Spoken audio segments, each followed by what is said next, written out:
on when you're listening. This is the Fantasy College Wrestling Podcast. I am your host, Tony DeMarco. We're back. We're on Intermat now. And Todd, let's do this. We're back in the game. We're back in the podcast game. Back in and on Intermat Wrestle, which is awesome. It's fantastic. And I mean, we've been out a while. There hasn't really been much since the NCAA season ended to really talk about fantasy-wise. But, you know, last season we did the reckless speculation stuff. I'm going to try to get that going again. But I thought maybe it'd be kind of cool to get some people who are not only behind the scenes, but like at the forefront of our sport. And this one is a pretty fun conversation that we had, a 2-hour conversation with Tony Rotundo. Yeah. Photographer for USA Wrestling. Awesome guy. A lot of knowledge. Really good interview. I thought it was fun. We had a lot of fun. A lot of fun. But let's get through some things. So we haven't, done one of these in a while. So how you been since the end of the NCAA season? I'm doing well. It's great that there's actually like May weather now. How you doing? Look at your trophy. Our Matt Scout fantasy. Yeah, nice. No, it's great to actually have some actual May weather, because like last weekend I had my winter jacket on still. Like I know it was just terrible weather. It was just cold. I mean, but the last couple of days have been awesome. I've been on my motorcycle every day, taking the dogs for walks, being outside, enjoying the 80-degree weather, 85-degree weather. Went out to dinner last night, which was great, except when we went back to our car, somebody had sideswiped our side view mirror. In Westchester? Yeah. Yeah. I mean, it didn't break the mirror, but it knocked the covering off, the plastic cover. Oh, that sucks. Somebody had hit it and not bothered to stop or write a note and just left it there. Luckily, it was still there on the street. We picked it up. Should be able to get it fixed relatively cheaply, but not the way you want to end a night after delicious dinner. And we went out and got ice cream, and then we walked back to the car and and other things. But yeah. But cool, very cool. So I'll give you a little Tiny Tony D update where we are with everything with him. So I think since March, he has now been able to sit up on his own. He is crawling and he's climbing over everything. So he has to be. I got to put a stopwatch to him, because you put him at the end of at the end of a hallway. You let go of him. You let go. It's almost like a sprinter. As soon as you put it down, or like one of those wind-up cars. As soon as you put it down, he bolts. He goes. And I swear he can get from one end of the hallway to the other in less than like 5 seconds, like a good 20 feet in no time. So maybe there's some type of world record we can try to go for. But so muscle ups are next then. Yeah. Well, so he doesn't use his knees when he crawls though. He's all army crawl. Army crawl. So he's getting that upper body strength. He might be a swimmer, maybe. Nice. So who knows? But he's climbing on everything now. So he can pull himself up the gates and he shakes it, rattles them, Attica. But yeah, so couple things happened in between March and now. I mean, we had the Olympic team trials, we had the last chance qualifier. Yeah. We unfortunately didn't get the results that we wanted at that. We'll talk about Tony a little bit about that too. But what was, with all the freestyle going on, what's your kind of overall thought process? Are you disappointed, or did you kind of see it coming? I was well, first of all, as a fan of Penn State, it was pretty cool to see that Penn State, the Nittany Lion Wrestling Club had 4 members on the Olympic team, 3 men and 1 woman. I think, one female. So out of 12 starters, a third are Nittany Lion Wrestling Club, which was cool. Heartbroken for Jordan Oliver, Pennsylvania guy, made the Olympic team, his first Olympic team, and we hadn't qualified the weight, and he went to the last chance qualifier and made it to the semis, but only the 2 finalists get to go, and there's no true second. Mm-hmm. So that's got to suck for him to finally make the Olympic team, and you don't get to go to the Olympics. I think that whole process is stupid anyway, but I mean, there's got to be more chances to qualify the weight for, especially to the United States since we have all the money. But I feel bad for Jordan Oliver that he's not going to go. And but surprised at the results at that weight that he won. That Nick Lee took third and beat Zane and Yanni to take third. Great tournament by him. But I mean, besides that, and obviously Jaden Cox missing weight was humongous. That was the big story. Crazy, but I'd hate to be anyone in Jaden Cox's path right now. He's going to put everyone on notice that he's coming and hell's coming with him. Yeah, I think it's going to be some Hulk smash kind of stuff going on at his weight. Yeah, and we had a little bit of NCAA news, folk style news, with the transfer portal kind of going on and this extra year and stuff. So as a Nittany Lion fan, you're pretty happy about what's been going on in the offseason so far. Yeah, Max Dean, I mean, I heard a couple whispers about it, but I really thought he was probably going to go back to Michigan. So him, Max Dean coming to Penn State is huge. That obviously brings his brother with him as well because they train together. So then you have Dave Dean in the room, which is another hammer as a instructor. Well, I think he's staying in Michigan. Oh, is he? I think so. I think he got an assistant coaching job, and that surprises me. He's not going to train his brother anymore. I don't know. I don't know the detail. No, nobody talks to us. You know this. Yeah, but we just get tidbits. Right, but regardless, it's a big get for Penn State. So and then we also just found out recently that Stanford has reinstated all the rest, the sports programs that they were going to drop. Yep. So that was big news, and that was good news for not only for wrestling but for the other teams that were going to get dropped, or the other sports that were going to get dropped at Stanford, which is ridiculous when you have a $30 billion endowment and you're dropping anything. Yeah. I mean, if they have a hopscotch team, they should be able to keep it. I mean, come on now. Right. And we talk a little bit about that with Tony too, because he's on the San Francisco area and everything. But so I mean, a lot of we'll try to keep this a little short because we went 2 hours with our interview. So God bless you if you can make it through the entire thing. One thing that I didn't ask, and we could. This podcast could have been 5 hours. I mean, it was a lot of fun. There was a lot of topics. We got on tangents as we do. But one thing that I put in the tweet that I was going to ask him, and I completely forgot, was this ice cream sandwich that I found. So it's called It's It. And it says it's a San Francisco tradition since 1928. Are you not believing it? What? Are you not believing that it's a San Francisco tradition? No, it's just, how some things are like, oh, we, since 1913, we've been like the #1 thing in Philly. Like, no, you haven't. No, nobody does that. Yeah. It's the false advertising. Yeah. So I want to know from someone who's been there, like, is this something like you can go into any store and, oh, yeah, that's there. So kind of like our moon pies here. You say whoopie pies. So yeah, whoopie pies. Speaking of moon pies, the tangent before we go on, we love food on this podcast. One of the most true statements I've ever been told was, what warnings was, never go to the grocery store hungry. Oh yeah. I did that last night. I had to run out. We were doing hot dogs just for, something quick dinner. So I need to go get buns. $45 later. I find myself, I've never had a moon pie.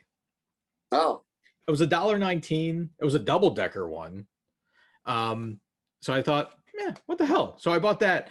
Delicious. It's very delicious. And I ended up buying, I think, like Nutella Oreos and some crackers and stuff like that. So if anyone's listening out there and you've never heard it before, don't go to the grocery store hungry. You're going to come back with it. It's almost like going to the grocery store drunk. You don't know what you're going to come back with. Yeah. And I've done that before too, where, $120 later, you're like, oh my God, I bought every piece of junk food that was in the aisle. At 1:00 in the morning, after my 6th beer, I really thought I wanted those taquitos. Yeah. I really thought, but let's get to it. So again, this was an awesome podcast. I know like I said, we could have gone 5 hours with this, but hope you guys enjoy it. And thanks for clicking. Thanks for listening. And enjoy the show. Enjoy the show, guys. Hello, everybody, and welcome. We're back on the Fantasy College Wrestling Podcast. Glad you're back. We're in a new home. We're on Intermat now. And for the first episode on our new home at Intermat, why not have one of the best photographers out there? We got Tony Rotundo. Tony, how you doing? I'm doing really well. Thanks for having me on the show. Appreciate it. Absolutely. We're doing this on video. So we're just an audio podcast. We've got faces for radio, as they say. So we'll see what happens with Intermat if they go, I don't know about this. And maybe we'll just do the audio. But for the time being, let's just assume that we're going to be seeing our beautiful faces. And as always, we got Todd Sheftig in the house. Todd, how you doing? I'm doing great. It's been a great about a week or so of news for, I'm a Penn State wrestling fan. Max Dean coming to Penn State and Levi Hayes just committed today to Penn State. So, been some good news. Maybe Evan Wick pretty soon, hopefully, maybe too. So, who knows? What do you think he's going to do? You think he's going to go with his brother to Pollard? I think he will. I mean, he took the Olympic red shirt this year, even though the years didn't count. And he trained, I believe, in California the whole time, too. So with John. Yeah. So maybe. I think what Cal Poly's building out there too is really nice. Yeah, I mean, it's a really weird conundrum because there are so few D1 schools and Fresno dropped, and so the schools that are there are gonna hopefully we can keep them. But yeah, no, I know. I'm not sure about that one, but Stanford's great. So great news this week. Obviously, I mean, it's my hometown school because they're 40 minutes away versus 4 hours. Bakersfield and Poly are 4 hours from me, so just going to a dual meet would be a full day. So I had a vested interest in Stanford coming back and put some effort into that. Yeah, that was awesome news that Stanford kept their all sports that they were going to cut. It's amazing what lawsuits can do. Yeah. Even though they say, we were making this decision before the lawsuits. Yeah. Yeah. We knew about it, but it didn't come into play with anything. But it kind of shows too, when you get the wrestling community behind something, the power, the draw that they have. And like you said, it's phenomenal. It's great that we were able to save that and the other 10 sports too. Yeah. So yeah, absolutely. To me, and maybe it was lost somewhere because after the announcement came out, I'll say it, I was blindly retweeting without reading any of the articles. So, but is there any type of ramification for the athletic department or the athletic director for like trying to do this? Or is it just kind of like, maybe next time you get it? Because as we've seen with like Old Dominion and some of the other schools that are dropping, this is kind of like a thing that they can do without any consequence. Yeah, so there hasn't been anything yet. You would kind of anticipate that would be coming because from what I heard, Bernard Muir, the AD, kind of made this decision.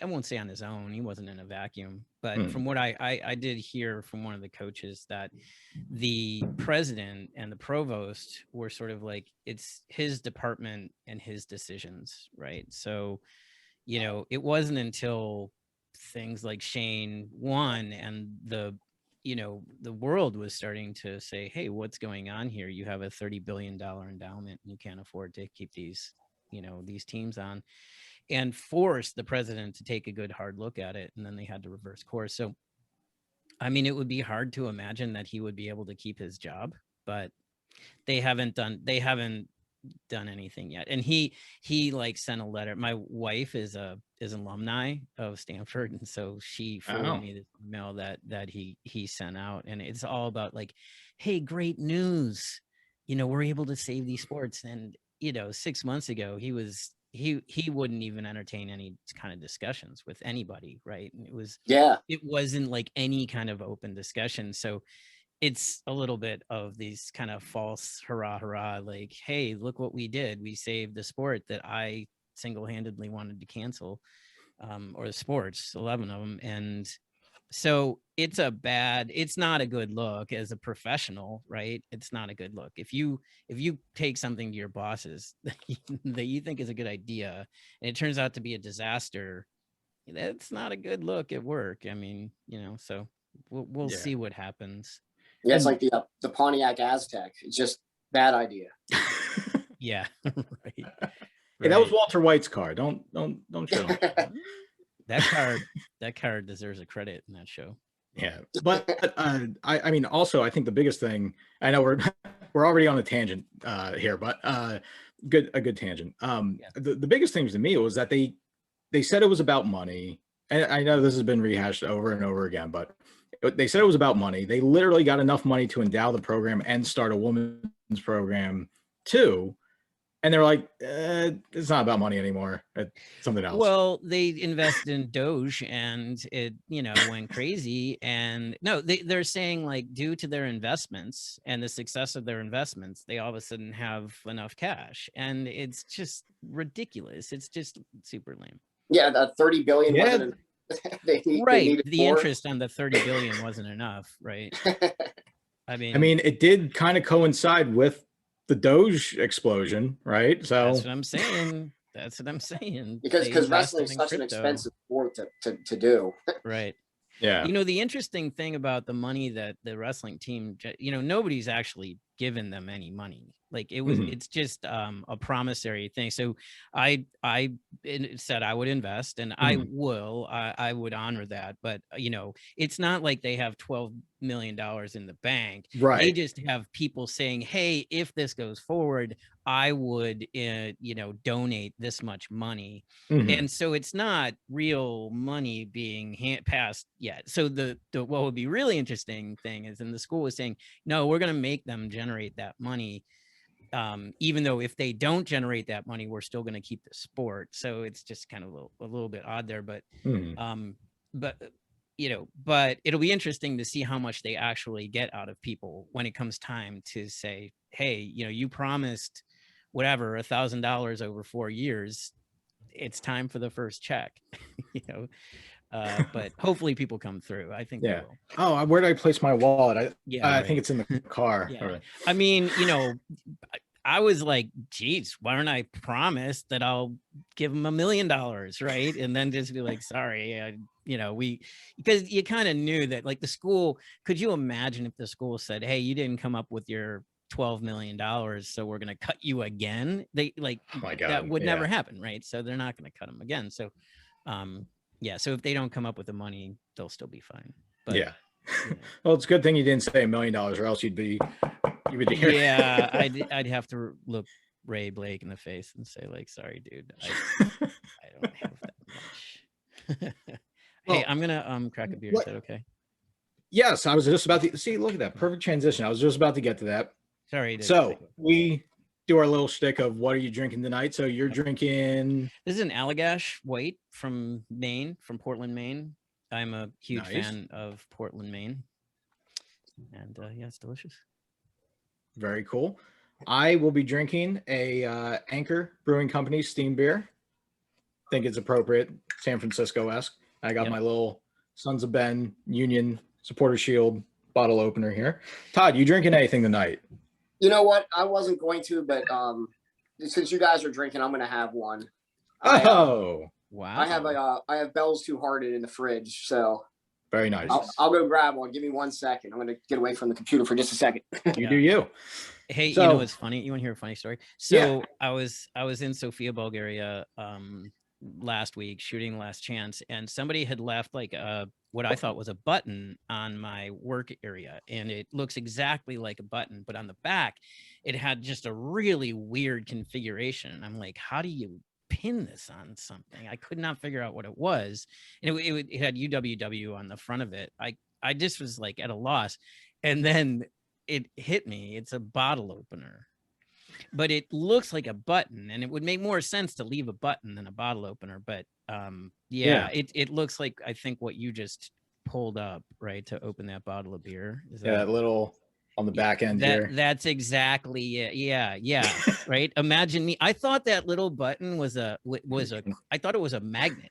And I'm like, that's really cool, right? So you just get a really strong magnet on one side and you pin it with a magnet. It was not. It was a bottle opener. Well, it's still a win, I would say. It's definitely a win. So it had the UWW logo on it? It was like from 2018 Worlds or something like that. Still, that's pretty cool. Yeah, it's pretty neat. Yeah, I saw it. I put it in a drawer in my kitchen, and then I saw it on a countertop. I think my wife was like, "What is this doing here?" And I had to explain to her that same story. So I'm getting out of order here. So with all the trips that you go on and the places that you visit and everything, how many tchotchkes, little mementos do you bring home, and is your wife okay with it?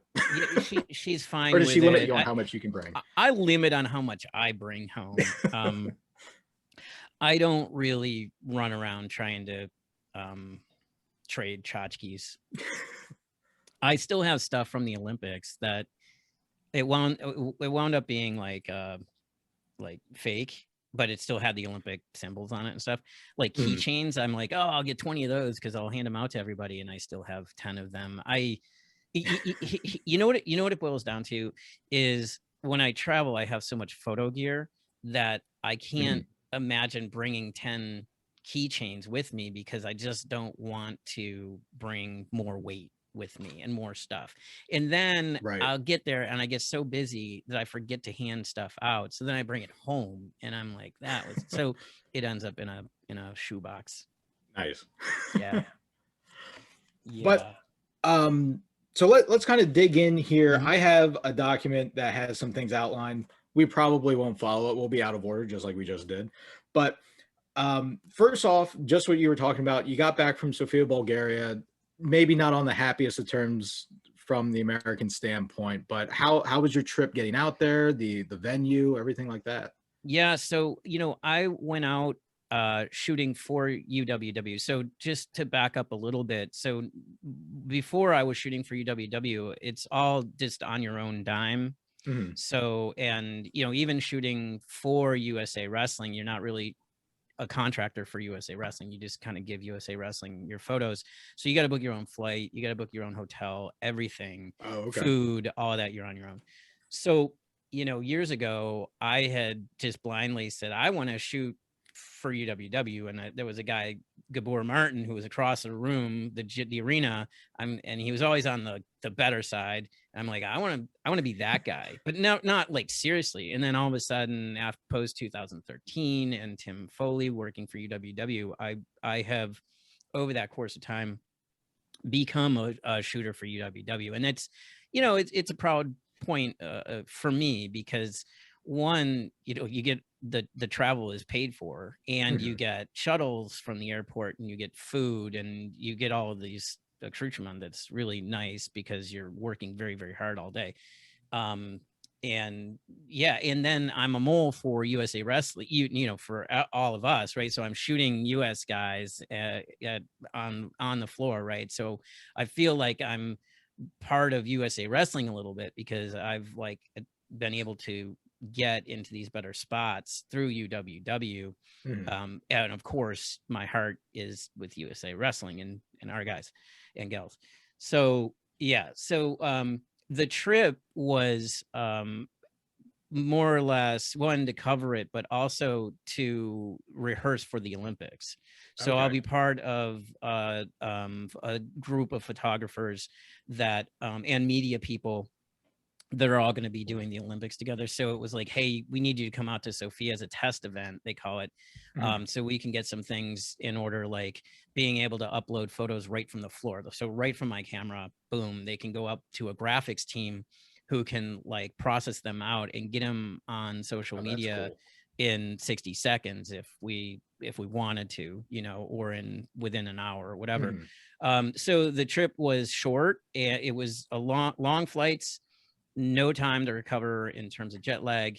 Get there on Wednesday, wrestling starts Thursday, work 16-hour days, Thursday, Friday, Saturday, Sunday, get up at 4 a.m. Sunday morning or Monday morning, get on an airplane, get home, boom, It's You don't like have any acclimation camp. Like, no, right, exactly. There's no acclimation camp. And I was thinking about this, like shooting at that level, being a photographer at that level, and we're gonna at the end, you're like, what advice for photographers, right? Um, it's like if you're shooting at that level, it's granted that you're going to take good photos. Like that's not even discussed. Like people, unless you were really doing a super poor job, you know, nobody's saying like, hey, you could shoot better. A lot of it comes down to, can you get your shit together? Can you survive long flights? Can you show up, not complain, you know, work hard all day, not complain, you know, and get good shots and process them extremely fast and do all this work and work, you know, from morning. Like on Friday, I wake up and I'm processing photos from Thursday until the event starts that next day, right? And then you're shooting 5,000, 7,000 shots, and then processing at any moment that you have a break, you're like trying to crank some photos out for UWW. Come home, you know, the event always, like, not home, but come back to the hotel. The event ends at 10, come back, scarf down some food and process for another 2 hours, and then go to bed, and then wake up and do that whole thing over and over again, and repeat. have the stamina to do it, right? And so these are all tests, right? Doing the worlds, you're doing that for 6-7 days, right? And so it's a lot of work. It's a lot of work. It's a grind. And that's one reason why I wanted to have like you and you know, I'm going to reach out to other photographers and other people who are quote unquote like behind the scenes. Like there's a lot that goes into wrestling that's not just the wrestlers and the coaches. The photography, I love. One, your photography is amazing. All John Sachs and Mark Lundy and all those guys, Justin Hutch and everybody, the photos that they put out really tells the story and helps paint a picture that the article's writing and stuff like that. And it's just what you're talking about. It's you joke on some of the other podcasts that you did with like Jason Bryant that your advice is to invest in good shoes, and, you know, right, and stuff like that. And it's an endurance sport almost for you to be there and like you said, crank all this out, wash and repeat, and do it over and over and over again. Yeah, absolutely. It's telling a story, but you have the overarching story of what's going on over those days. But then it's like, what happened in this match, you know? And so I'm different, and the folks that you just said are different in that we're trying to tell stories within the match itself. So a journalist who comes in and we don't heckle them, but you know, there's these photojournalists will come in, and their assignment is to get one or two good shots of, like, say, a whole day, right? And it'll be Dake versus Burroughs, right? They won't care about an interesting matchup that happened earlier in the day that is maybe two NCAA champions who are meeting at like the US Open or something. Or you know, Yanni versus Oliver in the semifinals of the OTT, which is an unbelievable match and got some great shots from it. They're not even shooting that, or if they are, that just doesn't matter to them because their editor says we need Dake versus Burroughs, and it's like, well, I got a really good we don't care about that. We need Dake versus Burroughs, and those guys, like, they're not going to then go through, process those photos and put them up on a website somewhere for history, for time and history, right? So I see myself as a historian as much as anything else, right? And so I have plans. This is another tangent, but I have plans. We're all about tangents. To copy all of my photos and get them to two separate entities, maybe the National Wrestling Hall of Fame and maybe USA Wrestling, on drives. And from the very first photos I've ever taken to the very last photos that I take, whether I retire or die or whatever the situation may be, they will be on a drive. My wife will mail them out to these, or I plan to mail them after this Olympics, like one set of drives, because like all of this work goes away if my website goes down, or if I die and I you know, nobody knows where the photos are, right? So thinking about that, like all of that effort would be wasted if you don't keep the photos available to the people that want them, the media, people who are disinterested in going back and looking at old NCAA tournaments. And that gets back to the storytelling and the historian, right? Is like, you don't maybe have just one photo of the 2007 NCAAs. It's like you've maybe got 4 or 5 photos of a match and be like, oh yeah, I remember that, Derek Moore. That's Like, that yeah, move. I remember right at that moment where exactly. what I was watching, and Yeah. So there's more to it than just trying to take photos for an article here or there, and that's where the effort is. And so over COVID, I spent just about every single day going through my back catalog and making sure that the captions are good, that who wrestled who. And the bigger thing is, if you and I wrestled, but it's only a photo of you, say, like, getting your hand raised, my name isn't on that photo, so that if we do searches, which is the big thing on my website, is you can search by an athlete, right? And so if I search for Ben Askren, I don't want a photo of one of his competitors that's just a photo of them, right? So like cleaning all of that stuff up, and I've got a lot of work to do still to get it all right. Yeah. And one thing I did like, you have a Rockfin channel, the Wrestlers Are Warriors Rockfin channel, and you had that one article in there, which I absolutely loved. I thought my favorite photo, I think you said it was your favorite photo too, is the one of Sigilive getting the water thrown in his face.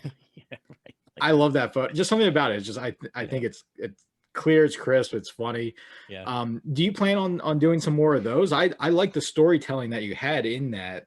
That's awesome feedback. So the answer to that is I talked to the Rockfin guys about a couple of different things, and Martin wanted to me to do that as a test to see. They're not really set up for photography, but it's something that they could do better. And he said it's just engineering time. But the other thing is, everybody's using my photos on Rockfin. People are making money in Rockfin. How can we do some sharing of some of the tokens, right? Because you could do tipping, but 30% of the tips go to Rockfin. So it was a bit of a test, and that's really good feedback, because I didn't know if anybody read it, because I didn't get feedback on it, and I need to do it more. And the idea is maybe some shots, so like just take some of my favorite shots from this last event and posting them on Rockfin. So kind of isolating them, and then tell the story a little bit, like why this photo is compelling to me, what's the backstory on it, and that sort of thing. So that's good feedback. I need to do it. It's very hard to, there's just a lot going on. There's too much. Yeah. It's just another thing to add to the pile. I'm still processing that. And photography isn't my day job, and it's not even my second job.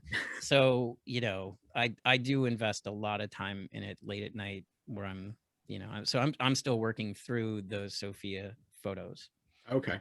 Well, that's another good transition there. So, a lot of people may think Tony Rotundo, photographer of the year, everything like that this is what he does. Well, no, you actually have, like you said, a day job. And I think I went back, I listened to your podcast. There was a great article by Derek Lewandowski from I just saw that.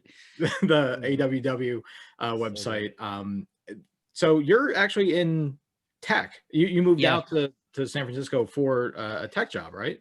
Well, that's not completely accurate, but I have been involved in the tech industry since the mid 90s. And I didn't particularly move out here for that. I moved out here in the name of adventure. I was 25 and I had lived on the East Coast my whole life, and I'd broken up with a girlfriend. And so I was just like, I had some friends out here, and I'm going. A couple years after that, I just through some friends, I got involved in a very small tech company and never really left it. I have at various stages thought about committing completely to photography, but it's you spend half your time hustling to get gigs. You spend the other half just trying to make sure that things don't go terribly at a wedding or something like that, and you're shooting weddings on weekends. And the thing I really realized was if I did photography, I wouldn't necessarily be able to just do wrestling photography. So I really literally would have to do weddings or corporate gigs or something, and I wouldn't be able to go when and where I want to go to shoot wrestling, right? So it was a calculated decision to stay in tech, and it was probably a good decision because I worked for Major League Baseball for the team, the folks that really started streaming on devices.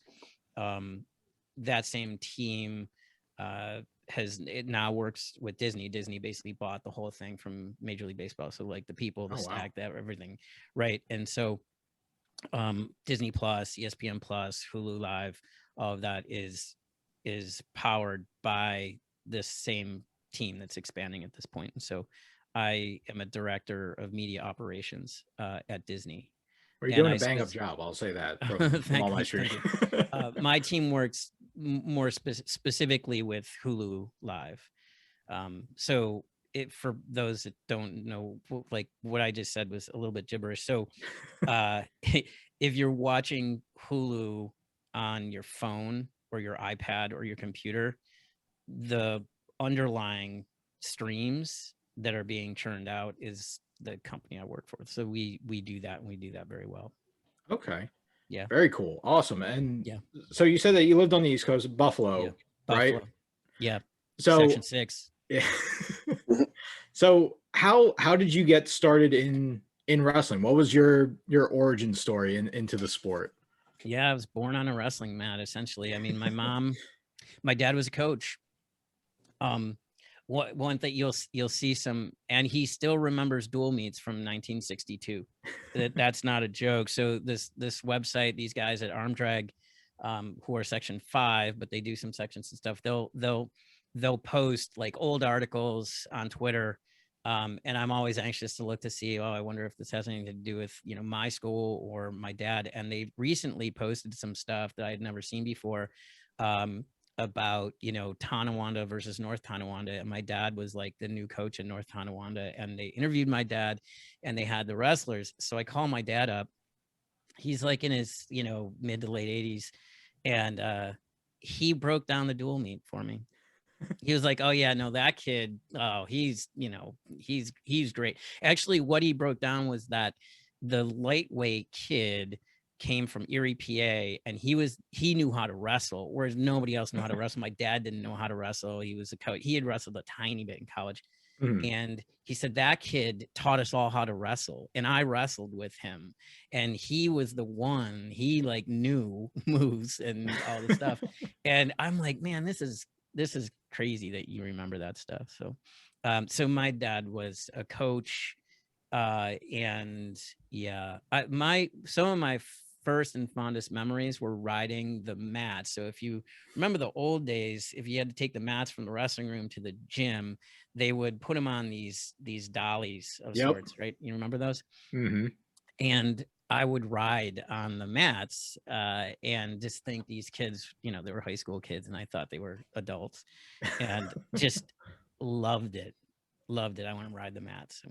And then I'd sit with the cheerleaders. They'd watch me, during a dual meet and stuff. So, I mean, I was born doing it. I've been to more wrestling events and tournaments than I could count, really, because it was just always going as a kid with my dad. And then once I started competing, at 5, and and then just, it was every weekend, through, I don't know, we didn't wrestle in the fall at that time, and we didn't wrestle too much in the summers until like the Empire State Games and that sort of thing came about. So like early high school time was when I would wrestle in the summer. But yeah, it was a lot of events. And so I've been involved in the sport my whole life completely. Todd, when did you start wrestling? Because you were early too. My story is the same as Mike's. My dad was a coach, middle school coach. So I've been going to practice since I was like 5 years old. So yeah, just, first just around it. Obviously I was too young to wrestle then, especially with the middle school kids. but my brothers were there, so we wrestled with my brothers, and then my dad started us about 7 going to tournaments, and I didn't have a choice. My dad's like, guess what, you're gonna be a wrestler. So Same. So Yeah. I mean, and I liked it. I didn't like it at first, but I grew to like it. And then it's something that just becomes part of your everyday life. And you go to tournaments and you make friends and you're around it, and then it just gets in your blood. Yeah, I was the same way though. After doing a lot of soul searching about the sport, I was cutting weight at 10.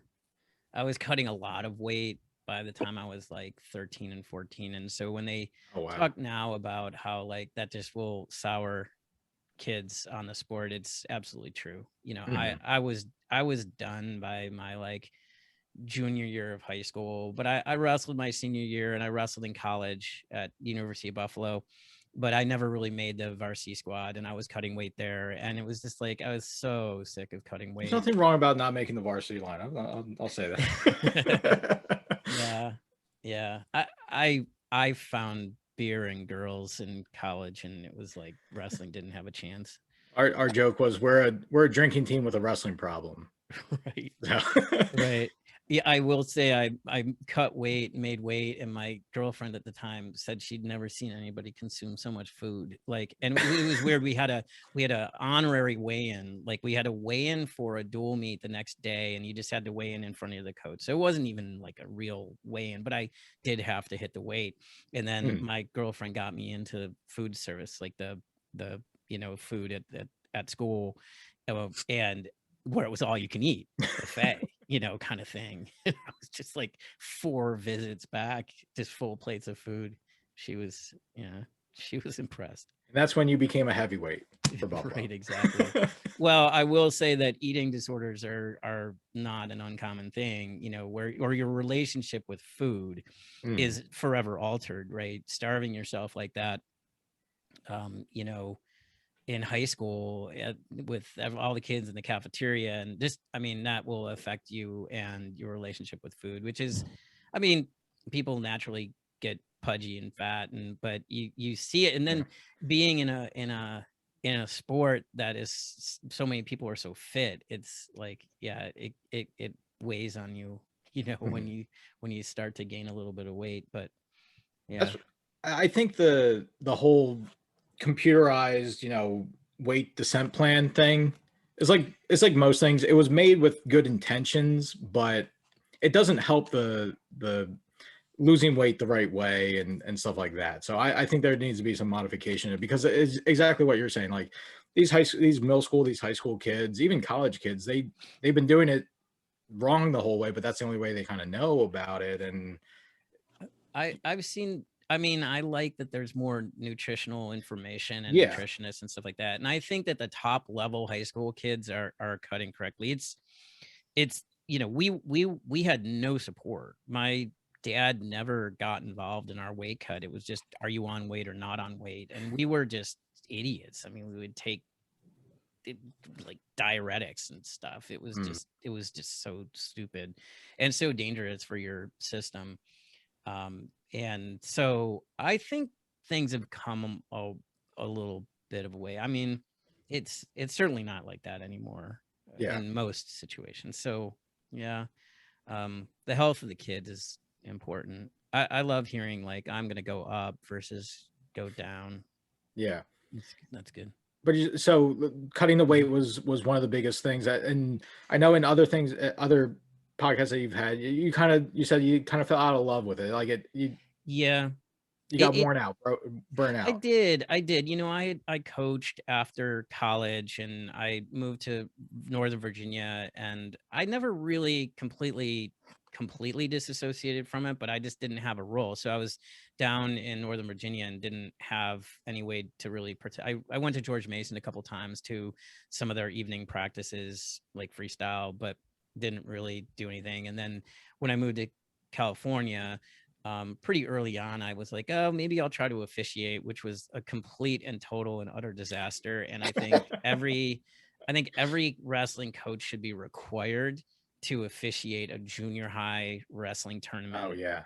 Like, because it's so thankless, and it's hard, and there's pressure, and it's not the best make it look easy, and it's not easy, and you get people screaming at you like my kid wasn't pinned, and it's like, first of all, your kid was flat, and second of all, we're at a junior high, you're yelling at me, we're at a junior high, like me, like, come on.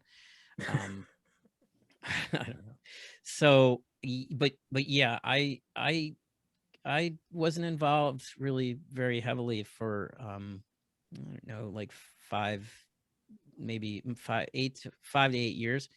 Um and that was a recharge. Yeah, that you're absolutely right. And I did say that before, that it helped me fall in love with the sport again, because that helped me transition from a wrestler, and a wrestler who achieved some goals and maybe who didn't achieve some goals. And wrestling is always going to be related to my dad, and I have again, not to that soul searching, I have a very interesting relationship with my father, particularly because of wrestling. So like, I didn't always feel like I had a choice to go to tournaments, but at the same time, I probably would have dropped out of the sport because, I needed that motivation to you're going. Mm-hmm. So I needed a break from being a long break from being a competitor and having my dad as coach and being around it to then participating in a totally different way, like as a coach and then as a photographer. And then, So, yeah, talk about when that spark was, when you heard in photography and was like, yes, that's for yeah, me. That's what I you want to probably do. heard this story. I love this story. It's but I was coaching for Berkeley High School. I had stumbled upon it. I walked in the room and they put a whistle in my hand. And when I wasn't the head coach, I enjoyed it.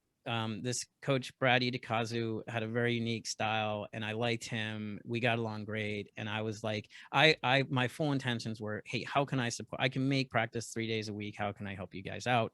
And it turned on to like, take the kids to weigh-ins, and then he had to stop due to some family stuff, and so I became head coach, and I was like, that's not really what I signed up for. It's a lot of work. I don't really have the time or the passion to coach 6 kids. And we were a little bit of a mocker, we were kind of a laughing stock in our division. We just weren't that good. And I wasn't that passionate about it, Bad unfortunately. News Bears-esque kind of. They had some talent. No, the kids there were a couple of kids that were really sweet, and I like them and am friends with them now.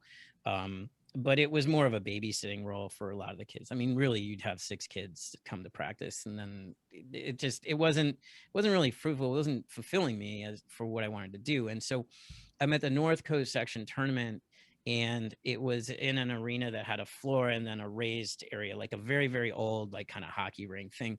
And I am sitting, our team is sitting next to this guy who's shooting photographs from the upper level.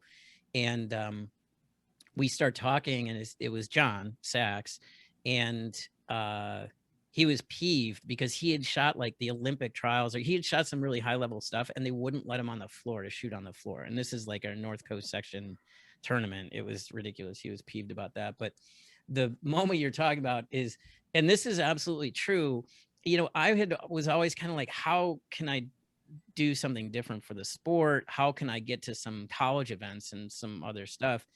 And I said, well, what are you taking pictures for, or who are you taking them for? And he said, well, I take the pictures and I put them up on the internet. And I had built websites, or this is like kind of around 2000. So again, I was in tech. So like a website wasn't completely foreign to me. And I literally did have a moment, and I remember it super, super vividly, that I'm like, that's what I'm going to do. That's it. And I never ever questioned it or doubted it or looked backwards from that moment. Like, and I got to correct the date. I said this 2000. It was actually when I ran into John, it was more like 2004. Because I started shooting around 2005 and then really shooting in 2006. So, I didn't just drop what I was doing. I had to coach a whole nother year, and I had to get some camera gear that was really pretty crappy at the time.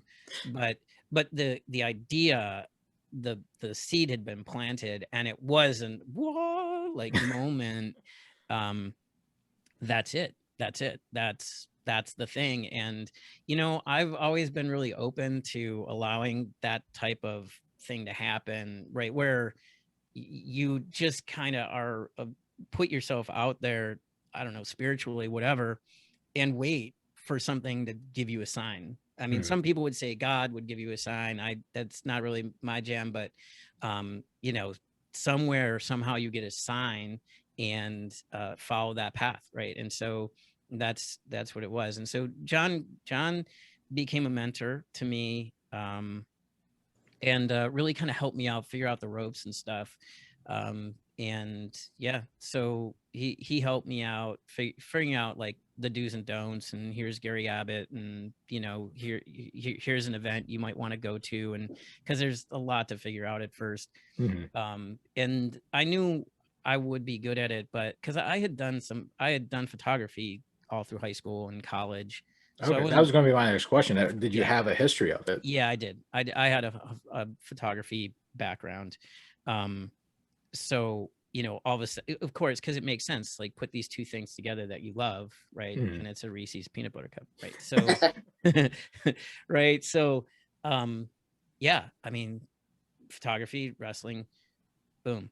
And I think I would have shot photography before, but you'd be shooting on film, and then what am I going to do with those, right? So I never really thought to go out and shoot a bunch of film photography. And I'd seen people do it at our state tournament where they process them and they sell them and stuff. My dad was really hot on trying to do that. As soon as I said wrestling photography, he's trying to scheme ways to make money off of it. And I'm like, I want this to be my hobby because I want that passion to remain. If it becomes my job, then you can lose passion for it, right? If I have to sell this photograph to pay my rent, there's going to be a lot of stress, and so I wanted to maintain my passion for it, which I've been able to do so far. So yeah. So you decide that that's what you want to do. You say you still have like a year of coaching. You go out, you buy your equipment or get equipment, stuff like that. So did you have to kind of like relearn shooting, and were you testing it on the kids you were coaching, kind of like trial and error? The photography? Yeah. I didn't, so the season that I had to coach, I didn't really think of too much about the photography part because I was failing as a coach. Like things like I didn't have anybody to keep score at a dual meet. There was no parent. I literally had to be the scorekeeper and the coach to, and I did things like we had to reschedule one, and I didn't realize as the homeschool, I had to call the officiating squad and tell them we had to. So like this other team shows up and we're waiting for the official, and we're waiting like, I don't know, a half hour. And the other coach says, you did tell them that the dual meet was rescheduled to a different time. And I'm like, oh shit. Oh crap. And for me, I was like, okay, we'll forfeit. Let's just dual meet, let's just have the matches. And they were really peeved and didn't want to do it. And then I'm like, look, you can officiate. I don't, just get my kids some mat time. Yeah. And then at the end, there was nobody to roll up the match with me, and so I wasn't thinking about photography. I was just thinking about how much I was kind of failing, and, then of course, making excuses that it was everybody else's fault. But here's a good anecdote or story. So even though we had a pretty poor team, like at the North Coast tournament, I was never really friendly with the coaches. Like I was just too competitive, right? I never really palled around. You'd think I would, right? Because I had like 2 kids, and you'd think I'd be like the friendliest guy, but I just wasn't. And so neither of the kids qualified for the second day. And that was technically the first day that I was going to shoot and send some photos to John.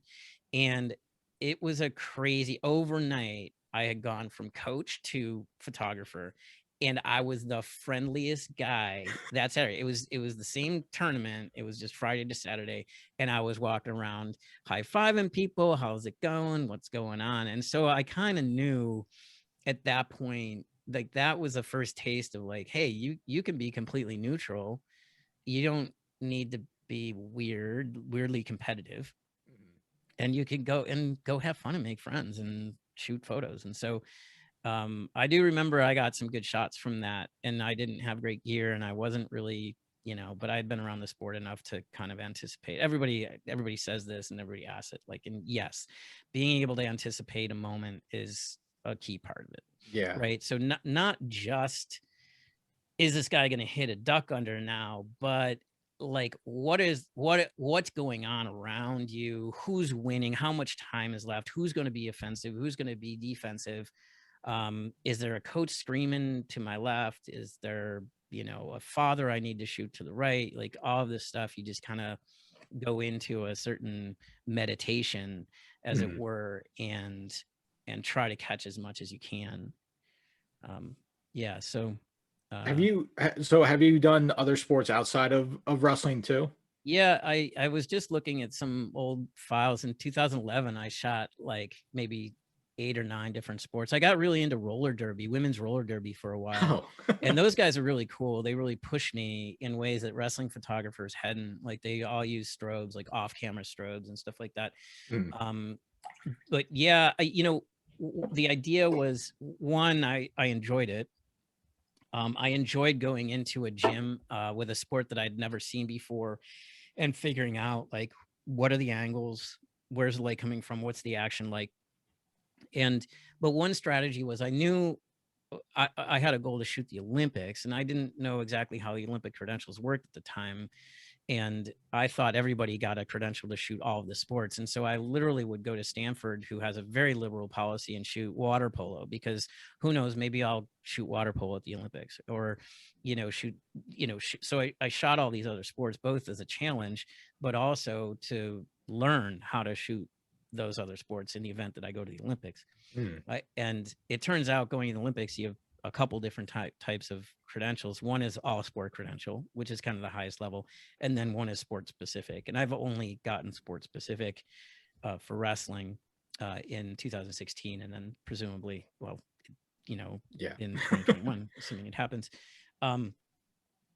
But, going to things like the Pan American Games, where it's a bunch of different sports, it's super cool to go into like table tennis and be like, what is going on, and just shooting the crap out of table tennis, and then going back, or fencing, and then going back and processing the photos and being able to slow this down and being like, wow, that's so cool. I didn't even see that.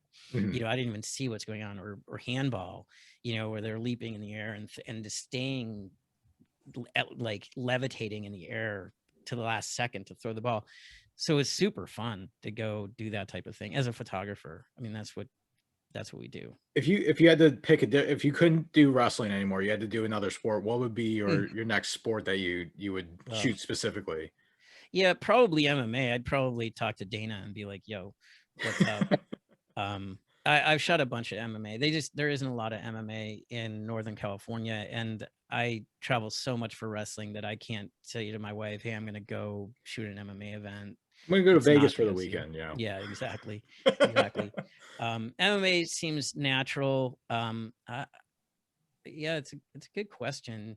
Football is particularly difficult to get really good shots, because you have to be super lucky that the action's coming to you. And it's dangerous as I'll get it. Yeah. Funny story. The first couple of high school football like games that I shot, I was the guy that would like run away from the sidelines way too early. Like, they aren't even near you, dude. They hike the ball. I'd be like, like super afraid they were gonna, because it's like, wow, they're fast and huge and they have pads, and if they hit me, I'm gonna die. So I didn't really answer the question, because I would have to sit there and think about like, well, what could I get out of it? Maybe judo. They could probably use the support. You would do like a pledge thing. You would go to each sport, see what they offer, and then you would take that. Yeah, exactly. Have you, so in your photography, well, I'm kind of getting on a tangent, but have you had a moment where you've been shooting a dual meet or a tournament, and the action comes right at you, and you get like a last second kind of photo right before they run into you or anything? I've been blessed, man, knock on all the wood, but nobody really. I've never been freight trained like that, and I'm setting myself up for a lot of pain right now. We did But it. Jinx started here.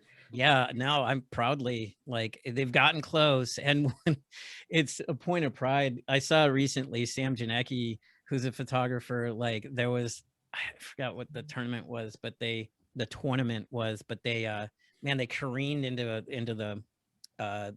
the scoreboard and the table, and Mark Bader caught the scoreboard, and Sam Janicki's over there, and it's like 2 feet from him, and he just never flinched. And I was like, oh, that he knows what's up. But yeah, I mean, I've had them come pretty close. But unlike football, I know when to move and when not. Oh, I did almost get careened recently. Where was that? It was in the tournament in Texas, I think. The like team trials.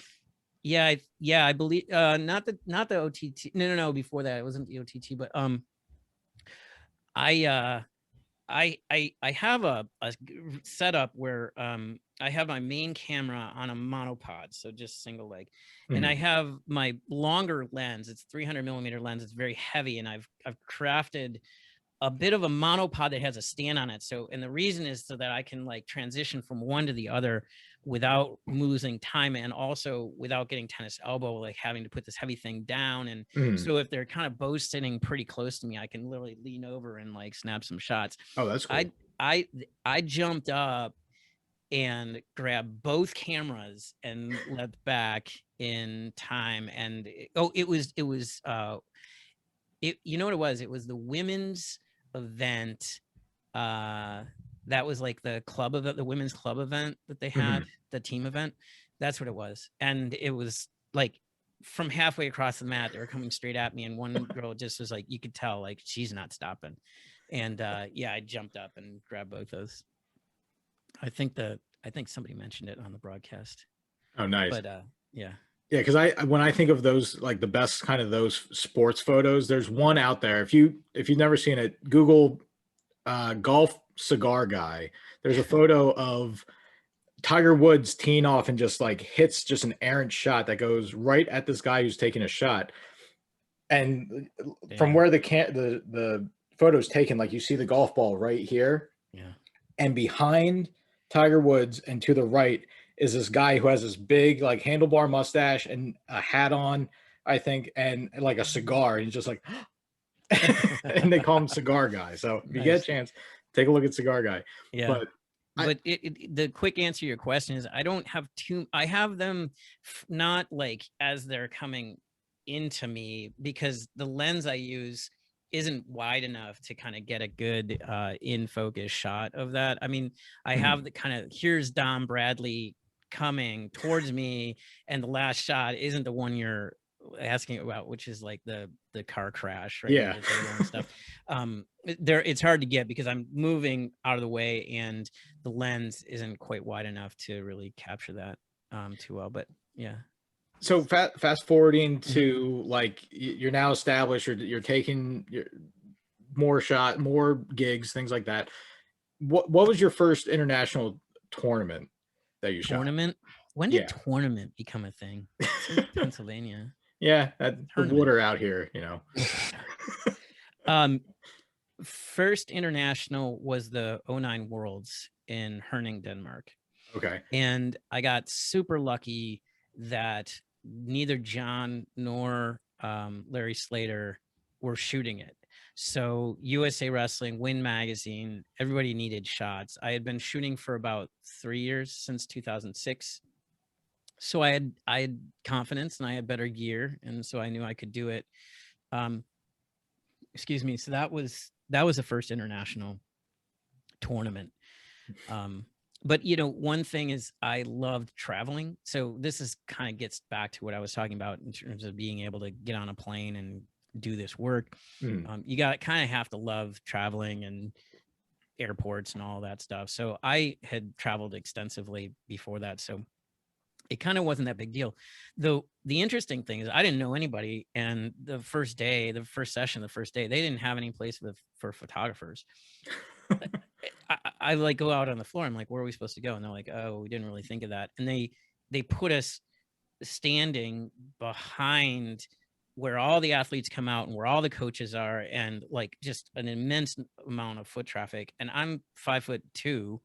And so I didn't cut it. So I shot from the stands pretty much that whole world.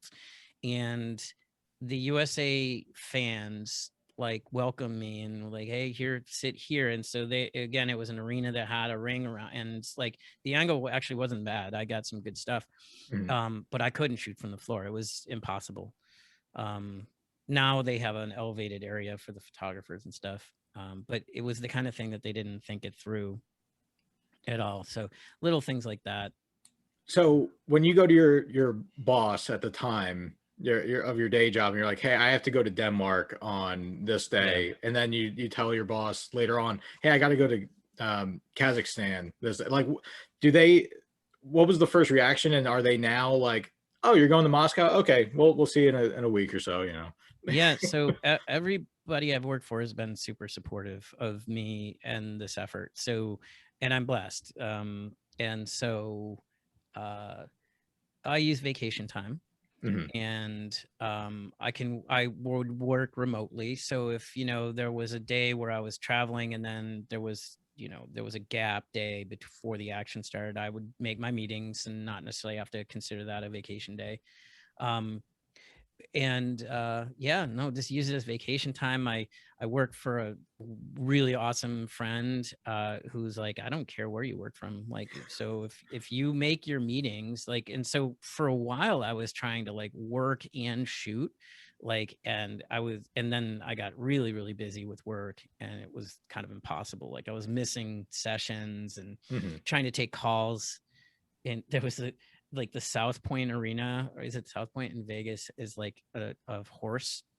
We were at arena one time, a couple times, where it was like it's a horse arena, and so you go off the floor and you're immediately like in hay bales and dirt. And I would leave the floor to take calls and be on a meeting and in a horse stable, and then I'd come back out and I try to like, where are we at, what weight are we on, and it just was a bit of a disaster. So I don't really try to shoot and do work at this point, but yeah. And my work is super supportive of me doing the Olympics and being at that level. Like That's really cool. these are all extremely high caliber, like tech people who are amazing at their job. And so they appreciate somebody who is really completely committed and in their craft outside of work. Yeah, that's really cool. That's great to have that support. Yeah, it's super nice. Yeah, I'm very, very lucky for that. And it's one of the reasons why I didn't leave tech. Now, if I had pushback from my employer, I probably would find a different job. Not saying then, in the past, right? If like it hadn't worked with my job, then I probably would have found something that did work with that like my work and my wrestling were working together. That was weird. So then you shoot NCAA, you shoot international. What style do you like shooting best, or are they all kind of the same? Freestyle, folk style, Greco? Freestyle. I think freestyle. I think the rule set. I enjoy freestyle the most, men's and women's, and then probably collegiate, and then Greco. I mean, Greco is its own thing, and you need to know when the action is going to happen, and what is good action in Greco. It's nice when they do parterre, you kind of, okay, everybody take like a 7-second break, 10-second break to get yourself situated for what potentially could turn into a good throw or something. Collegiate, I mean, it's one of the biggest styles in terms of fans and stuff like that. So filled, packed arenas, NCAA's is awesome when there are fans, great emotion, and good, good action. Usually good light at the NCAA's, at least. Light is critical for me. It's funny. My wife will be, how's it going? I'll be like, light is great. she, like texting her. She won't need to know. She's like, all right, he's in a happy place. Versus like all the mats are red and they only have arena lights. It's terrible. It's going to suck. The post processing, it's just like many more hours. So So yeah, when you I freestyle. are looking at different venues, so obviously NCAA is, it seems like every other year they're back in St. Louis or something like that, and so you're going to say an international tournament, Here we go and again. it's somewhere you haven't shot before. How do you prepare for if it's going to be good light or bad light, or do you have like just a kind of standard, like in golf, there's my 7-iron. No matter what, I can hit my 7-iron. If you go to this venue, this camera, this lens, I can shoot anything with this. That's my safe kind of play. Yeah. For the most part, the cameras are so good now that even in crappy light, you can get pretty good stuff. But like I said, you're usually having to do a lot of work on the post processing side. Mm-hmm. Um, there was a U.S. Open event, the U23 event and juniors that were last fall were not. We thought they were going to be in an arena. This is in where was it? Oh, I forgot where it was. But anyways, we thought it was going to be in the main arena, and it was in like the conference halls, right? And so I didn't bring, like, I'll often bring a flash, and I don't like to shoot flash. It slows things down. It's another thing to think about and worry about, and batteries and all that stuff. And so I regretted it because it wasn't in a venue that I thought it would be in, and the photos suffered for that. Still got some good stuff, but they could have been better. But for the most part, the camera is good enough, and I have 3 professional cameras and lenses, and the 70-200 lens is kind of the workhorse. It's the right size. It's How yeah. often are you changing out cameras? Like when a new model comes out, are you going right for that new model, or are you kind of? It's about the only thing that I yeah. So Nikon, the top camera is a D6, and I got one like pre-order kind of thing because I wanted it for the Olympics, which we thought were going to be last year, and they tend to put them out before the Olympics. Nikon and Canon will put out their top of the line cameras 6 months before the Olympics. So yeah, I did get that. I don't normally do that. And then the 2 other ones are the gen down, so D5. And my thing is like, well, you can get them used all over the place, right? And you send it to Nikon to make sure it's up to snuff and stuff. So, my primary camera will be top of the line, and then my secondary cameras will be, maybe a gen or half a gen down from that. So still fantastic cameras, like literally 2 years ago, the best camera you could buy until they come out with a new best camera, right? And Yeah. so like still very, very good cameras. So when you're at an event, I went event this time. How many photos are you usually taking? That's the number one question. At one time, I mean, because I know you came out with that poll a while ago. It says like, what was it, in 2007? How many I took this many photos. How many did I take in 2018 or whatever like that? So that's question starts with, so the cameras can do this burst mode, and so when people ask that question, I'm like, well, there are a bunch of variables, and like I touched on, if I'm shooting without a flash, I can shoot twice as fast. If I'm shooting with a flash, it limits how much I can shoot. So the question is, at the end when I process, it's usually about like the ones that I save are maybe 7 to 10% of what I take. And in a normal average session, I mean, somewhere between 2,500 to 5,000 shots, maybe per session. That's crazy. If it's the NCAAs or a really big or Olympic team trials. And the reason is, every time you hit the trigger, it's like a minimum of 3 shots. And so then then you can hold it, and you're not trying to shoot video. It's just sort of like, well, you want to capture this action, and I'll only, let's say Burroughs hits a blast double, right? Well, I might take 25 shots because I sense he's going to go, and he goes, and right. But I'll only use 3, something like that. It'll be maybe him down low, him making contact, him finishing the shot. But you need those 25 to be able to pick those. And lots can happen in that second and a half, right? So like if your camera goes out of focus and then comes back, and so it's a lot of kind of buffering or making sure that you actually get the shot. The amateurs are pretty funny. They'll be late and they'll shoot late, like action's off the mat, the whistle's blown, and they're still firing, and you're like, okay, you know. So it's pretty calculated. I mean, John is the best sharpshooter I've ever seen. John Sachs, bar none. Like John, I'm a machine gunner and John's a sharpshooter, right? He's a sniper. Nice. He gets the absolute apex of the action in a single shot better than anybody I've ever seen. And it's astounding when he's on his game. It's absolutely amazing. And so there's kind of a different philosophy there. And I'm like, yeah, I could get lucky, but I'd rather guarantee that I've got that shot. So I'd start early and shoot through the action, right? Just to make sure.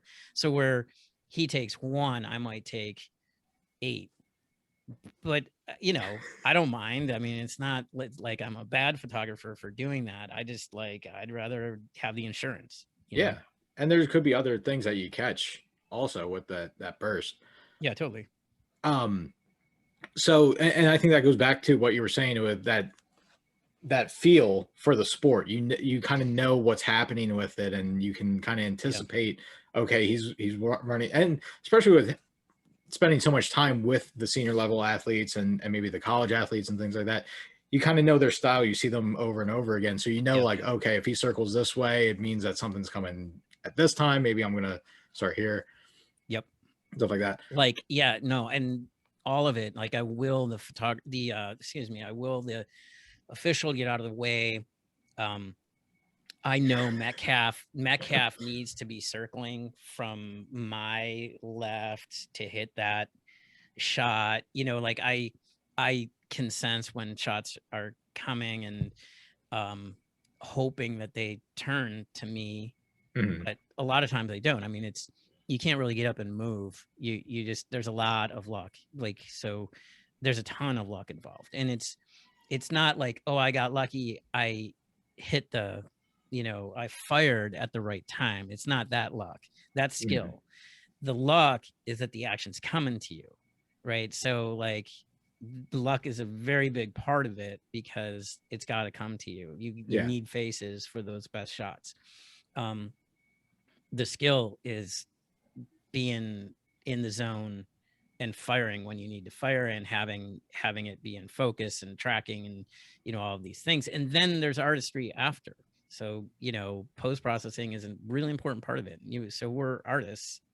I mean, that's how many check boxes, historians, right?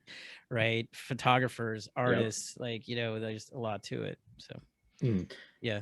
So when you're process, so after the session and you're processing the photos and everything, have you gotten it down to where it's almost like that conveyor belt of, you know, fruit going by and you go, good, good, good, bad, good, good, good. Like you can look at a photo in a second and be like, okay, I'm not going to use that one. I can use this one, not that one. Yeah, it's a great question, and advice for photographers, right? So like newbies, even myself, you can get bogged down in indecision, and you have to be fast and make very fast decisions about what is the right shot to keep.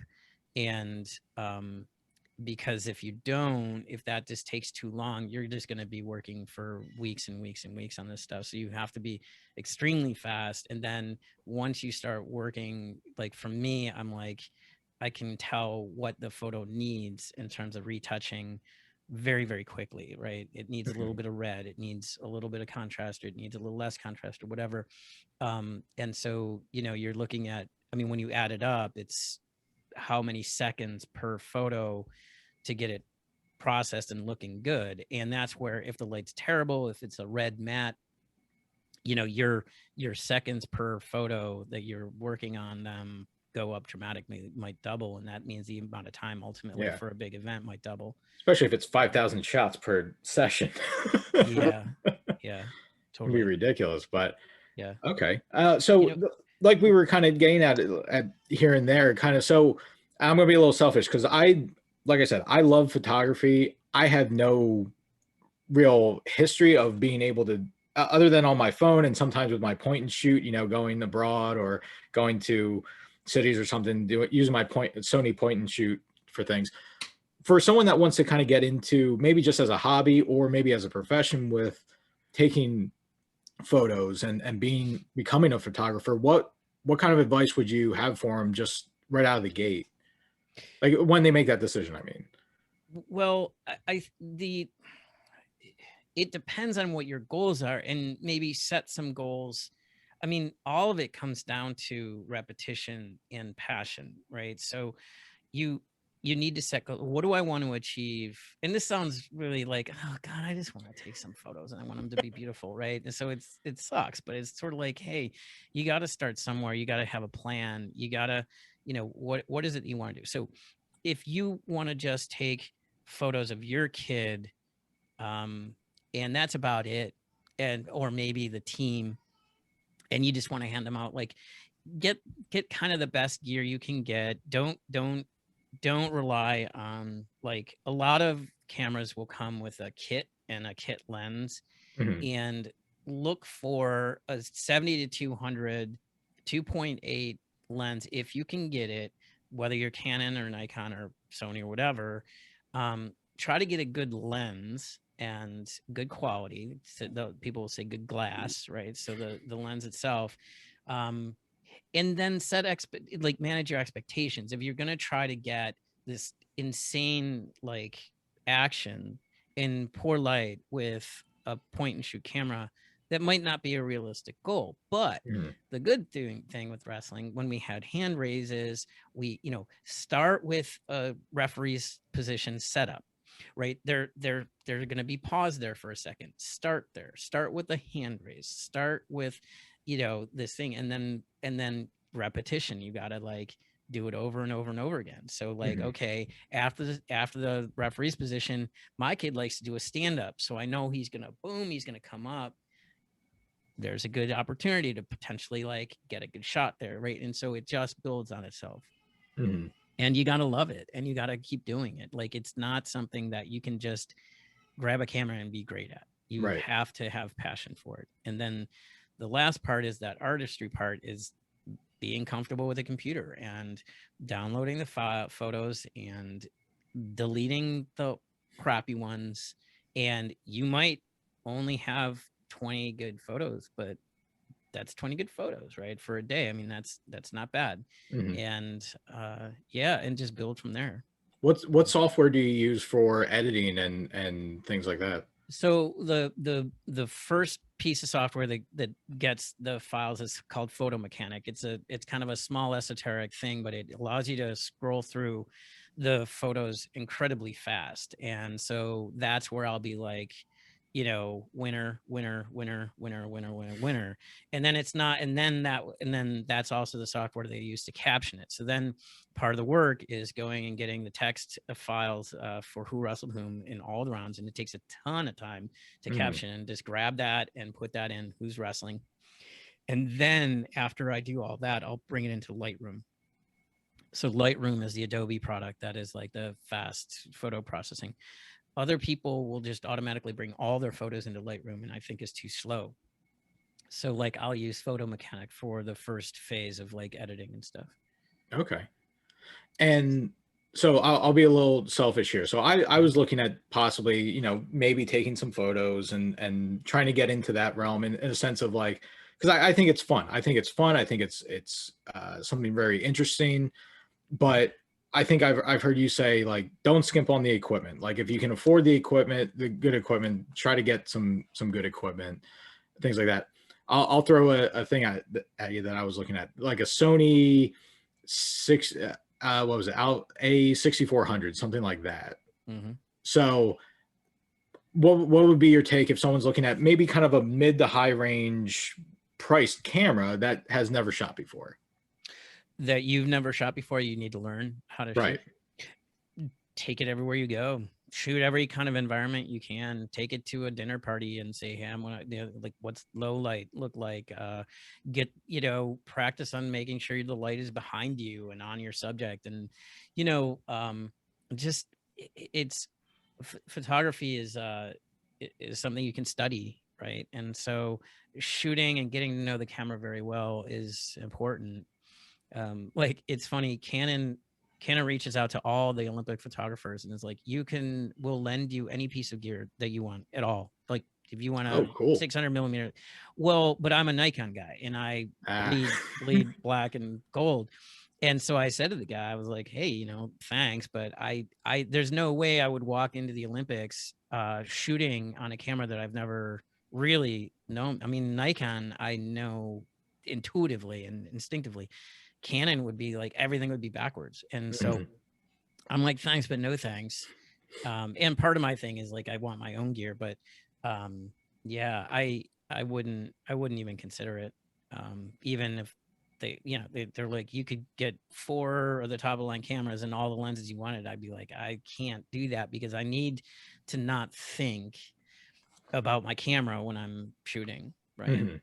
Because like, just, I know we're a little bit over time, but one of the things I don't know if I've ever articulated this before, but like when I'm shooting, when I'm like really kind of in there and in the zone and stuff, like I'm in I'm in a different world. Like I'm in a place that is hard to describe, right? It's not, and if you're thinking about a shot, you've missed it. It just happens too fast, right? So like I go into a zone, and so you can't have your gear in this I mean, this happens to me all the time where my gear will be flaky for whatever reason, or I'm trying to shoot strobes, you know, and you're like, well, shit, did the strobe go? Is my connection good? You know, anything that's like a distraction in your mind, like, cause you have to just completely clear your mind and just let it flow. And so, yeah, like you need to know your gear pretty well at that highest level. And that starts with just using it and shooting a lot of different environments, and go shoot soccer outside, or go shoot kids at the pool, or, you know, just get to know your camera, right? It just needs to be kind of an extension. Yeah, because we have like around us, we're Southeast Pennsylvania. There's a big kind of a attraction called Longwood Gardens. It was a property owned by the DuPonts way back when, and yeah, and I mean they have every plant from around the world in there and stuff like that. I feel like shooting nature is probably like the first baby step that you would need to kind of go through before moving to actual humans. Am I wrong in that, or assuming? No, I know what they say about assuming, but no, you're right. Stationary objects, right? So are better, you'll be less frustrated, right? If you shoot stationary objects and then do kids sports, right, where the action is a little bit slower, the light might be a little bit better, and then upgrade from there, you know, and just do that. But, you know, again, bringing it home, and your work is only half done when you leave the venue, right? So you got to bring it home, and you got to kind of love it. You got to love that grind of figuring out your workflow of, you know, how am I going to delete a bunch of these shots, whittle it down to the top 10, then bring them into Lightroom or whatever, and process them. Yeah, it's daunting. I know, I realize, but it's not impossible. Yeah, it's just, it takes some time and skill, but yeah, flowers are beautiful and fun to shoot. And I think you said that too in the AWW thing. Like your favorite thing to shoot outside of sports is stationary objects. Just well, yeah, that's it's easiest, but I mean, you know, these skills, they're transferable. So I just recently shot a prom at this special needs school, and it is the most wonderful thing you could ever possibly imagine. These kids are just that's cool, fantastic and fun, and it's a low light situation, and you know, they've got strobes going around, like, so it's a prom, like it's a dance, like imagine a high school dance, right? Which it is. And so all of a sudden you're like, Jesus, how am I, and you know, working with your strobes and stuff like that. And so yeah, I mean, all these skills are transferable. Yeah, I could probably be an event photographer, but that would suck. Well, I mean, I got through everything that was on my little document here. Todd, you got anything else? Just a real quick question. For a beginner photographer, would you recommend an SLR camera, or do you think you could start off with Outrun if you're just starting out as a photographer? Well, mirrorless cameras are the rage, and I probably would start with a mirrorless camera Okay. if you were starting right now. Now, that said, here's what's going to happen: is the technology of the mirrorless camera will be adjusted. So I don't shoot with mirrorless. I've looked into it. There are some pros that do it, but I think that they're more sponsored, and most pros, like I'll report back and what I see at the Olympics, but you don't see a lot of guys shooting mirrorless at, say, the Olympics, and there are reasons. We don't need to go into the details of that, but what I think is going to happen is the technology of the mirrorless, whatever the faults are, will stay ahead of where, if anybody's starting right now. So by the time you're shooting the NCAAs in 5 years, the technology of mirrorless will probably have caught up, and you'll be fine. And in fact, Lundy shoots mirrorless. John is shooting mirrorless. I think primarily he'll probably shoot Canon at the Olympics. Because the Canon deal, but people are doing it. They're crystal clear shots. It's just for a variety of reasons. The some of them being super basic. For me, I have not gone mirrorless, and the reason is I don't want to have to lug around another battery charger. Right? Like, so right now I'm in a sweet spot that all of my cameras use the exact same batteries and the exact same compact flash cards. And that's never happened to me. I have 3 cameras, and they can all batteries can be used on the same camera. All flash cards can be used on the same camera.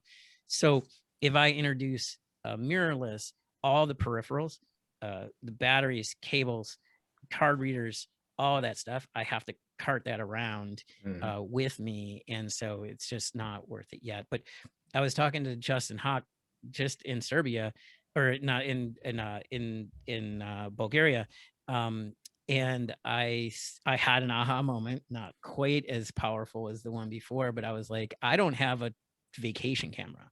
I don't have a point and shoot. Like, I'd have to lug around like a 5-pound camera to if I go on vacation with my wife.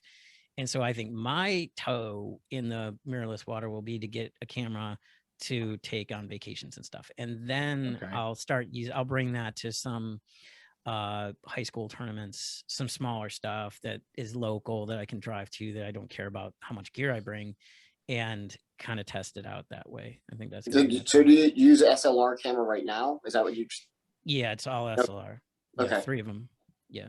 Yeah, I could imagine bringing that heavy one, like you said, on the monosand or whatever, out to the beach and just Totally. I've done that. I mean, I brought that, and we're on hikes in the jungle in Lisbon or whatever, and I'm spinning lenses on it, the waterfalls. I'm like, oh my gosh, versus a little point and shoot that that's the cool thing, is that mirrorless is kind of this, like, it's the level of technology of like an SLR, but it's in the size of what we would normally consider a relatively older point and shoot, which is cool, like super cool. But, and again, excellent for stationary photography. But I'm not ready yet to cut over for action. Yeah. I will say my iPhone 12 takes pretty darn good pictures.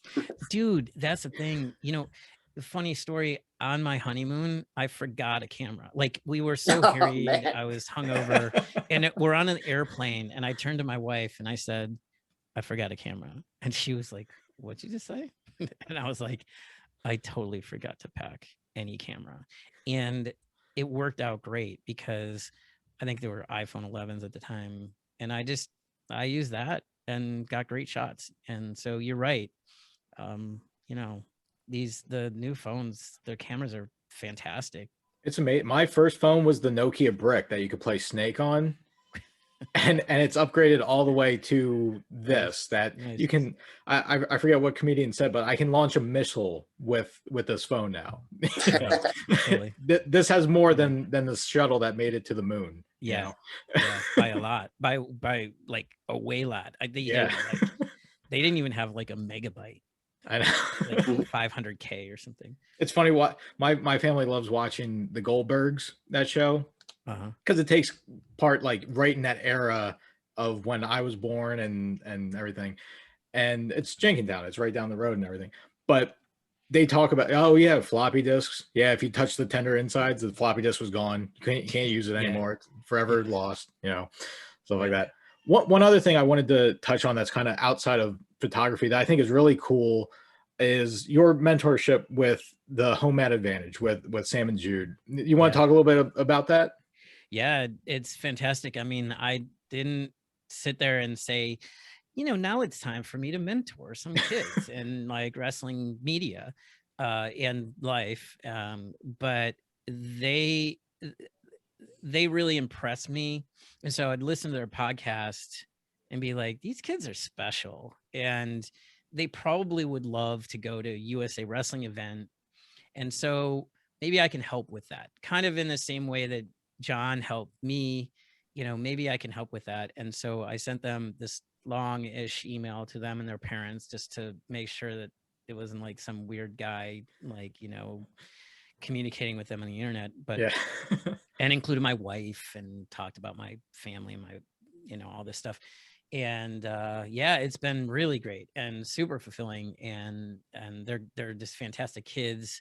And they're very special. I would not have done that with just your average 14 and 15-year-old, or 13 and Sorry about that. Someone moved the chair. Go ahead.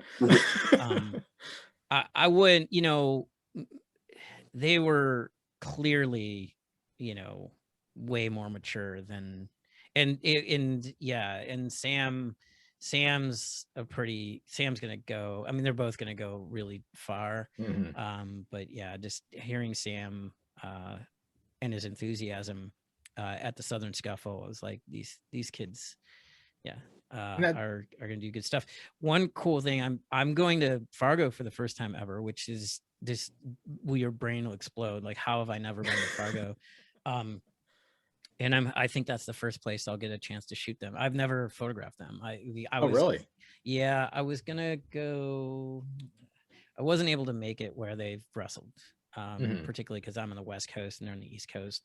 And so, maybe Fargo, but I'm looking forward. I'm going to be the nervous dad. I'm going to be so nervous. Like, I hope they don't hear this because I don't want to put pressure on them, but I'm going to be a wreck. Well, I was just watching them. Like, Sam wrestled last fall and I'm just watching them. I'm just like, like, go Sam. Okay, so that's another. So while you're shooting these events like the NCAA finals or something like that, do you find yourself, because we as fans watching at home, it could be a match that happened back in 2006, the 2006 finals or something. I still find myself kind of tensing up and like on the edge of my seat and like the John Smith kind of off to the side, type thing. When you're shooting, do you find yourself kind of in the same situation? Like sometimes you're like, have you missed a shot because you're like too focused on what's actually happening? No, I've never missed a shot. Right. Okay. I should rephrase. That of. Sometimes I'll immediately delete a blurry shot that's fantastic but blurry, and I'll delete it as fast as I can so that it's just not in the camera, so that it's just like I don't bring it home and download it and ponder over it. It's like just it never happened. But so like 2017 Worlds Snyder Live won. I mean, John worked with me a little bit on like, you have to control your breathing, you have to stay calm, you, as excited as you're getting, you have to stay in the moment. That's where I'll overshoot in those moments. But you run into a situation where your camera can only take so many shots before it fills a buffer, and then it'll just stop taking shots until it is able to write to the cards. And so if you overshoot, you can overshoot, and then in the worst possible moment, your camera will be like, no, I can't shoot right now, I've got to wait. And then it's like, God, I need to shoot. So you have to remain calm and breathe through it.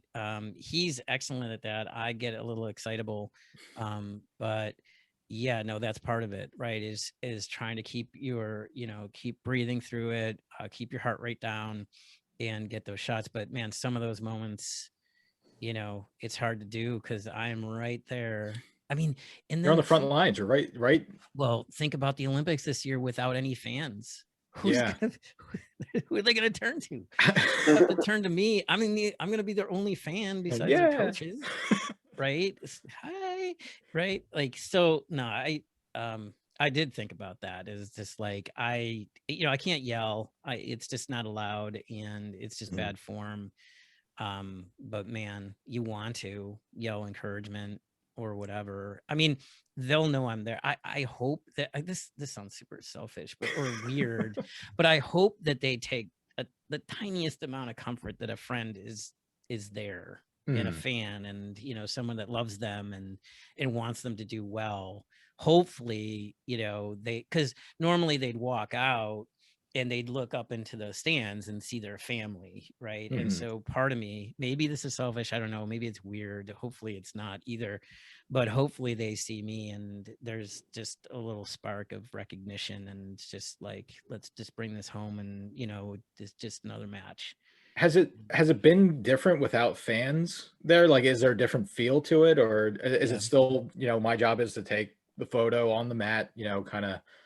It has. I mean, I've never been, there hasn't been an event where it's absolutely not a single fan. So there is some cheering. It's not completely without fans, right? Right. So there's enough noise going on that it doesn't feel really, really weird, but it's definitely better with fans. Yeah, so it feels weird, but it's not been like an empty arena. A truly empty arena would be very, very odd. Yeah. So yeah, and have they officially made the announcement that there's going to be no fans this year for the Olympics? Like,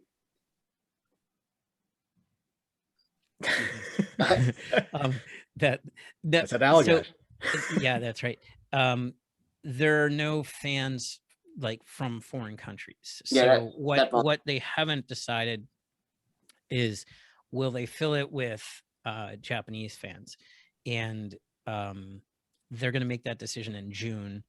I bet they decide it, like I said, like completely empty would be very weird. So I have a feeling what they'll probably do is like a third full, like the arenas will be kind of a third full. They'll give the tickets out because they'll need people to be there. People who don't even know what the sport is, right? But they want them in there. So like elementary school kids and high school kids and stuff. I have a feeling that they'll have some fans, because zero fans is just looks and sounds really weird. Yeah. But who knows? I mean, they need to get their vaccines out and they need to do some stuff. But I did hear that like the IOC is railroading this. Like we're in go mode. Yeah. And we're kind of not going to be stopped, which, I mean, the one thing I've noticed is that the polls in Japan have at first, the polls like in January were like 90% of the people didn't want the Olympics, and now that poll is at about 60%. So I don't want there to be risk, but man, they are taking a lot of efforts. Like they don't want anybody taking public transportation. They want you eating alone and not in the cafeteria. No contact with like as few people as possible. 3 tests before you arrive. Well, 2 tests before you arrive, a test when you arrive. Like, yeah. Yeah. And I mean, I'll be honest, I was thinking about going to Budapest for Cadet Worlds. Pest. I'm sorry. Yes. Awesome. I went to Budapest back in 2018. I think me and a bunch of college friends did Oktoberfest. So we hit Budapest first, and then we went to Munich for a couple of days of Oktoberfest. I had a fantastic time, and it's great, and the dollar goes really far there. But I recently just saw, it came up last night when I was looking at flights, that there was some type of like new travel advisory that they're not letting anybody in. And now it says that was updated recently, but the date on it is November 2020. It looks like a website that I made when I was in high school. So I can't, I don't know how valid that is or anything, but hopefully. So this is for juniors? Cadet Worlds. Yeah. Cadet Worlds. And I believe that there's if I don't want to ask personal questions, but I think like some of the countries, like if you're vaccinated, they'll let you in. yeah, I think a number of the EU countries are doing that. So I would definitely get updated information on whether you Yeah. go when it's in June. It's in July. I think like July. mid-July, something like that. Yeah. Um, But yeah, it's a good question. For me, I need letters from like to get in. Like we needed a letter from, to get into Sofia in Bulgaria. oh, really? Um, yeah, kind of from their sports commission. I think that's just a safety net just to make sure so they don't hassle you coming in. But yeah, um, curious if USA Wrestling would have any like advice on that. Yeah. And I'll ask one last kind of photography question because I know we're taking it way too long as I'm we good. usually do. I'm good. Outside of the actual matches and stuff like that, do you do any type? You do. I've seen the photos and everything, but do you enjoy doing kind of the behind the scenes training room, the at the hotel, the walking to the stadium, things like that? Are Yeah, those just as tricky as sometimes the matches yeah, they themselves? are because a lot of times the light's really flat, meaning that it's just not a compelling photo. It doesn't have a lot Mhm. of drama to it. That's Yeah, I not what love they're it. trying I to mean, showcase or anything. what's that? That's not what they're trying to showcase. The guys in the back room practicing on the mats. Right.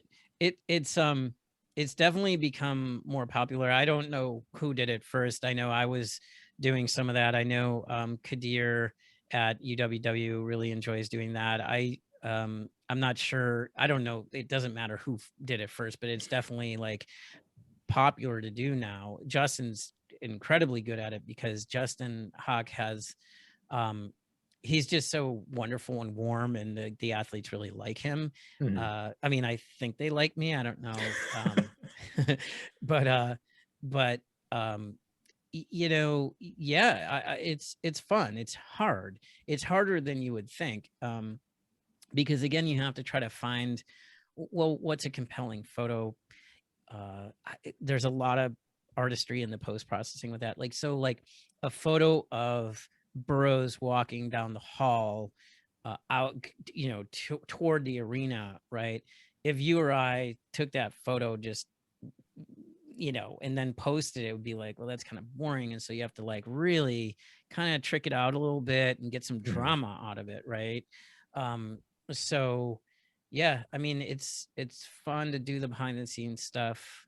Uh, it's kind of a requirement now with UWW. I mean, I think we did that to ourselves because they really like that, and that'll Mhm. be kind of the first thing we post on Instagram is like, 10 shots from behind the scenes kind of before the action and stuff. Mhm. But yeah, it's fun. It's an interesting question. I want to, if Gary is listening to this, Gary Abbott, Nobody like listens to I this, want so to, you're safe. But I want, I want the notion of a team photographer, right? So like, you know how when they go to an event, they'll put down here's the roster, and then there'll be medical staff, and there's an official, and there's communication. Wouldn't it be cool to be like a photographer, right? Who goes with the team, travels with the team. So you're right, like, you know, on the plane, which maybe that's weird, but like on the bus, like what does this all look like with the back? Like you've seen some really cool photos of that type of stuff from all yeah. different levels of sport. So I've thought, wow, wouldn't that be cool to have like team photographers that travel with the team, go to the acclimation camps, get all that stuff, and are kind of quasi official to Mhm. do that, right? But yeah, it's fun stuff. Yeah, because Um, I love seeing those photos of on the mat or maybe they're on the bus or something, and it's yeah, Jordan Burroughs and Mensa Stock, laughing about the yeah. bet. What was it? A couple years ago, they bet like if she won a world, Oh, it was a phone. the phone, yeah, Yeah, just the joking and stuff like that. That because I think we kind of get lost as fans on message boards and stuff like that. That we think that these athletes are kind of robots. They go out, they yeah, wrestle, and that's all they do. But there's personality behind all of them, and there's stories that they all can tell. And I think that little aspect of those behind the scene photos are awesome. They're yeah. fantastic. Totally. Justin's in Atlanta right now. I didn't go because I've got a pretty busy schedule coming up. You wanted to be on our podcast. It's okay. Yeah, and I wanted to be on the podcast. Um, Yeah, I wanted to go to that, and I kind of reached out a little bit late, and you got to kind of stay on these things, right? Like it's nobody's gonna call you and say, I mean, it's rare for people to call you outside of like say a high school tournament, hey, would you come shoot this? It's more like you got to reach out because we're contractors with USA Wrestling. Like, I would like to go to this event or this camp. But I'm glad Justin's there because they'll get good coverage. He's a great photographer and a good friend, and he has a lot of passion for it. But yeah, having all three camps, all three styles together in a camp is pretty rare and special. So yeah, I had a chat with Gary next cycle. I'm like, I want to be in that camp, but this year has been crazy. And yeah, I'm leaving Tuesday for Guatemala, and I'm gone for a week, and then back for a week, and then to Mexico City for the cadet and junior Pan Ams. Oh, geez. Yeah. And then, Fargo, and yep. Make sure you get your Marriott card, get those points and everything, right? Yeah. Well, it's then Fargo, then the Olympics, then Oslo, and then maybe the junior Pan Am Games, which would be super fun to shoot. Yeah. But they're kind of punting on the date on that. Hmm. What do you think of Oslo? Do you think Oslo is going to be, sorry, you were go ahead. No, I was going to be wrapping up. So go ahead. What do you guys think? You think Oslo will be watered down? Do you think it'll be, a legitimate Worlds? Do you think people will go? I don't know. I guess it'll depend. If you win an Olympic gold, would you want to wrestle Worlds like a couple months later? Absolutely not. But these weights are pretty deep. I mean, you look at the last chance, right? So all of a sudden you trimmed off the top, air quote, the top 14 guys, gals, whatever, and it's still a dynamite tournament, very tough tournament. So yeah. I have relatives in Oslo, so I would love to go there and make it like a vacation / watch Worlds. That'd be awesome. Yeah. I think because I'm a folk style guy. I love folk style. That's I'm dipping my toe into freestyle and understanding it and stuff like that. But I think, I know I'm one of those guys, but I think freestyle is gaining more and more popularity now, that I think even if the competition isn't the greatest, I still think it's going to be a great tournament, a great event. Sorry, correcting myself. But say it. It's just wrong and sounds weird, but you can say it. That's it. That like I said, the what is it? What's that show on HBO? Where that takes place in Southeast Pennsylvania. Mayor of Easttown? I think so. Yeah, Mayor of Easttown. And people are now discovering like what was the greatest thing ever. We already knew that was the greatest thing ever. But I think that with the traction that that freestyle is gaining, especially after the pandemic, that freestyle was what was going on a lot. I think it gained a lot more viewers. I think more people are still going to tune into the Worlds, even if it is, say, watered down or so to speak. Yeah, maybe that's not the right terminology, but right. Yeah, I wasn't sure if I was going, but UWW asked me to go, so I'm like, all right, I'm going. Well, I mean, Jaden Cox is going to be there. I go just watch him. The wrath, right? The wrath of Jaden. Yeah.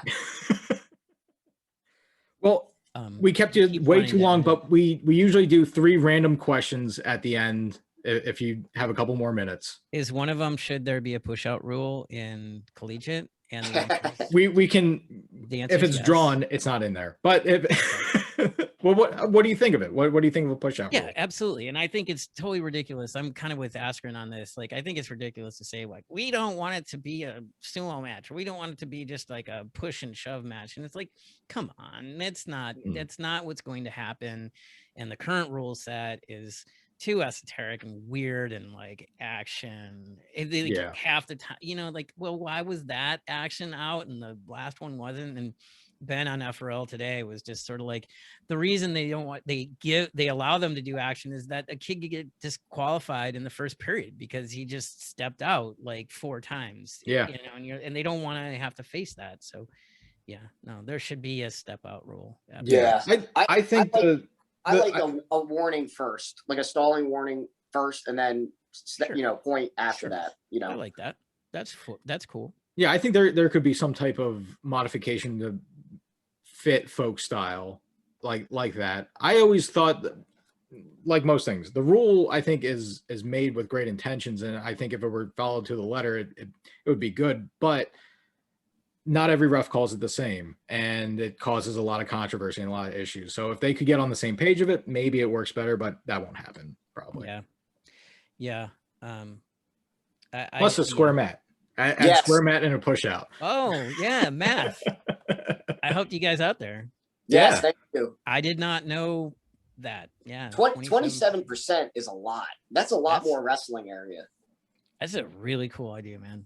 Really cool idea. Why not? Yeah. I mean, it's, I like it. I mean, everybody's like, well, are you inbounds or out of bounds right at that corner? And it's like, we can figure that out. That we can figure it. I mean, there are sports that do it now, judo. But yeah, we can figure out how to handle that situation. But otherwise, it's like straight lines. It's not a problem. Yeah. All right. Okay. Do a couple questions. Sure. Yeah. Let's go. Let's see. We're getting a little low, so I'm gonna have to fill this back up. I'm the worst at these, by the way. It's all right. Choke under pressure. We're all terrible. So, what technology is going to be common in 2050 that will make us be like our parents with technology today? Wow. I'm going to say it's some type of holographic, like talking thing. Kind of like what the Facebook Echo or whatever the thing is that you can press and talk to people. It's going to be like the helpless Obi-Wan Kenobi, right? Yes. Is what you're saying, right? So like you're going to see a person in actual 3D form versus flat on a screen. Yeah. And I'm going to go into the space and I'm going to put it on. It's going to be at my back and I'm not going to have my pants on or something. And they're going to be like, Dad, you're not bargaining. Right, totally. Yeah. That's a good one.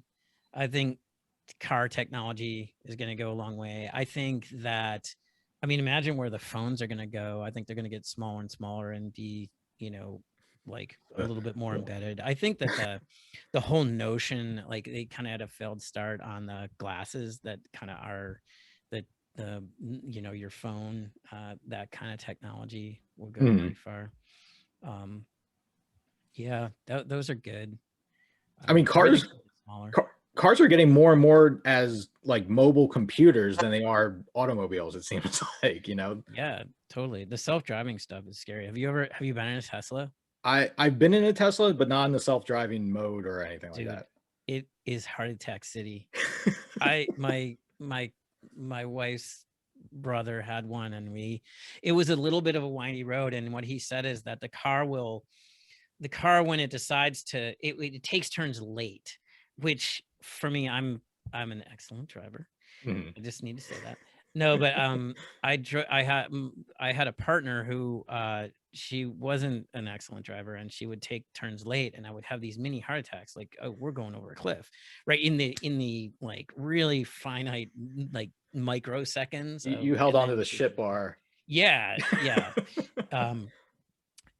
Riding a Tesla is a little bit like that, where it's like you're just have a lot of faith that it's going to make that turn and do it right, but it does it, and it's fascinating. But he's like, yeah, you should probably take it on a long drive on a lot of straight stuff so that you can get your, build up your faith that the computer and algorithm is going to work right. How about you, Todd? What technology in 2050 is going to confuse you?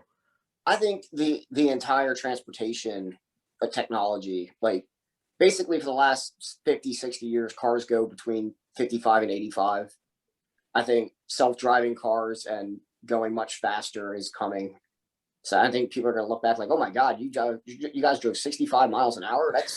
It took you forever to get there. Like, I think cars going, a couple 100 miles an hour, maybe even flying cars, stuff like that. And, orbital planes, like planes that like can get from New York to Japan in like an hour and a half or something like that, is definitely the technology will be there, and people are going to be like, oh my God, it used to take you 20 hours to fly across the globe. Like, that's ridiculous. Like, they'll look at us like the way we look at the Oregon Trail is what you're saying. Exactly. Yeah. For me, it'll be TikTok. I'm like, nah, I hate Instagram. It's social media. I'm like, I don't need another one. So I heard Stop adding more funny. things. I just got Twitter down. Right. All right, next question here. What is a conspiracy theory you believe in? Well, So non-political. not right. Best. All right, so for me, that they're getting to the point that Easy Pass for those is that just a Northeast thing? Easy Pass? Is that like easy cheese? No, is it like toll? Like Yeah, electronic it's toll? like a toll. So you have like a little bar Okay. on your thing, and you Yeah, can just go got it. past instead of stopping at No, the toll it's booth. here. That What's the they're going theory?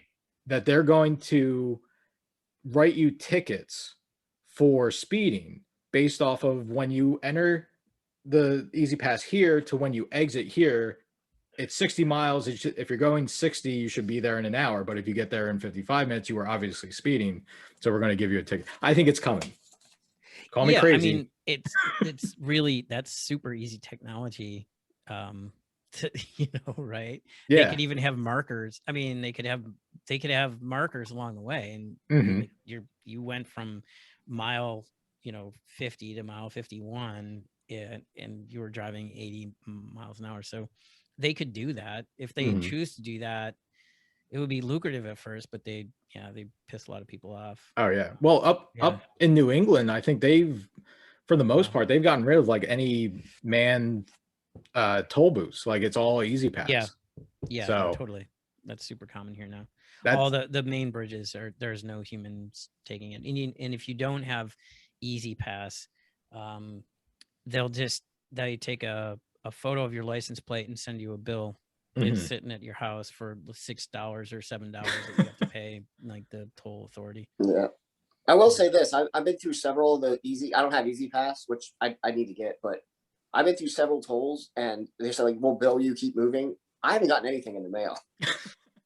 Like nothing. Like, and it's been months. Wild. Like, I know it's probably coming, but one day you're just going to get $6,000. I'm trying to think of other conspiracy theories that I may or may not believe in. I don't know. What about the UFO thing? I think the UFO thing is pretty fascinating. That they've just, I heard on a podcast just yesterday that the government wanted to keep UFOs secret because they felt it was going to interfere with the Cold War, and the like somehow it was like us and the Russians and people reporting more UFO type activity, and like all of this like military based stuff that's kind of like, yeah, that doesn't make a lot of sense, but sure. And so now their idea is like, well, there's really no reason to keep this a secret from society, right? Yeah. Like, yeah, isn't that crazy that the next month the government is about to admit that aliens are real? They're going to have a full out, like briefing. I didn't watch the 60 Minutes thing, so but yeah, I got the clip notes of it. Well, they're not explainable. Yeah, and they're not like weather balloons, and they're it's almost assuredly not X, Y, and Z, but we can't account for what it is. I mean, there's speculation that it's like super progressive military stuff, whether it's ours or somebody else's, but even that is like how that's beyond what we could do right now. Yeah, because they're talking about things without exhaust vents or anything. Yeah, no discernible power source or exhaust, and faster than you could possibly imagine, and able to make like abrupt turns faster than you can. Yeah, it's weird. Who knows? Maybe South Park was onto something when they had that episode where it was Earth was just a TV show for the rest of the universe, where they just put like a whole bunch of different creatures on. That's not, Mork and Mindy had a really deep, this broke my brain when I was a kid. And a lot of people are not going to remember that show, but it was like, I loved Mork and Mindy when I was a kid. It's like a philosophical construct that what if we are just a small part of the fabric of a piece of material that is being worn by, what if, we're an atom that's part of something that's actually, like there's this whole huge like universe out there, and yeah, it's pretty deep thinking on that stuff. Was it from Game of Thrones that the world is only like a drop in the giant's eye or something? That's why the sky's blue. Yeah. Yeah. Any of you, Yeah. any of you guys ever? Ooh, Yeah, you we're a guys ever, pixel. Yeah. either of you guys ever read Kurt Vonnegut? Yeah. Remember Sirens of Titan? The entire human civilization was created to get a spare part to a wreckage on the Saturn's moon. Totally. That was the whole point of our whole existence, was to eventually find the technology to get the part to the guy that his spaceship broke down. Yeah. That's deep thoughts right there, man. And all right, third question. We'll do one last one here. And what movie did you watch that did not live up to the hype? For me, Once Upon a Time in Hollywood. Oh, right. It was hyped up. There's some good moments in it, but it just drew out, and they changed the historical ending. Yeah. Okay. Great. That's fantastic. I don't know. I was all hyped for it, and it just kind of meh to me. Yeah, I was the same way at that movie. It wasn't nearly as good as some of his other movies. Yeah. I'm the worst at these because later I'll think of 3.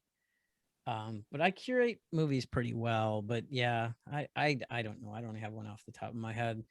I'll have to text you. That's fine. I got some great ones. That movie, yeah, you're right. That movie was weird. That's a good example. Yeah, I hate it too, because it was during the pandemic when we basically had all the streaming sites, and we said, okay, we're going to be bunkered down anyway, so we might as well get it all to watch. And it was between that and Jojo Rabbit, and I regret to this day of not watching Jojo Rabbit first. Oh yeah, I love that movie. That was a great movie. I watched it like 3 times. You need to the guy who did that, his name is always so hard. White Kiki. Yeah. He is one of our favorite people in the world. There's a faux spoof vampire show called What We Do in the Shadows. Yes. And great movie. Well, there's a show, and it's just hysterical. It's just so funny. Yeah, the show's great too, but the movie was fantastic. Epic. Right? Yeah. So we're big fans, and so you need like the humor. Like, I mean, who can make a comedy about the Nazis like that, right? Yeah. But you have to understand what you're going into, and right. Awesome. Good one. For me, there's a couple. I thought Avatar sucked. I thought that movie was horrendous. But also The Shape of Water. That movie, to win Best Picture. I didn't watch that. Wow, I like that movie. But did you? I mean, I didn't think it was terrible, but I didn't think it was Best Picture worthy. Man, I haven't thought of that movie in a long time. I thought it was compelling. Yeah, but it was good, right? That's why sometimes you'll see on Twitter, I'll put like, what should I watch tonight? Because I'll go through HBO Max, or I'll go through Showtime or something, and there will be like 4 or 5 shows. I'm like, oh, I haven't seen that one, or oh, I haven't seen that in forever. And then I'll let the people decide what I watch tonight.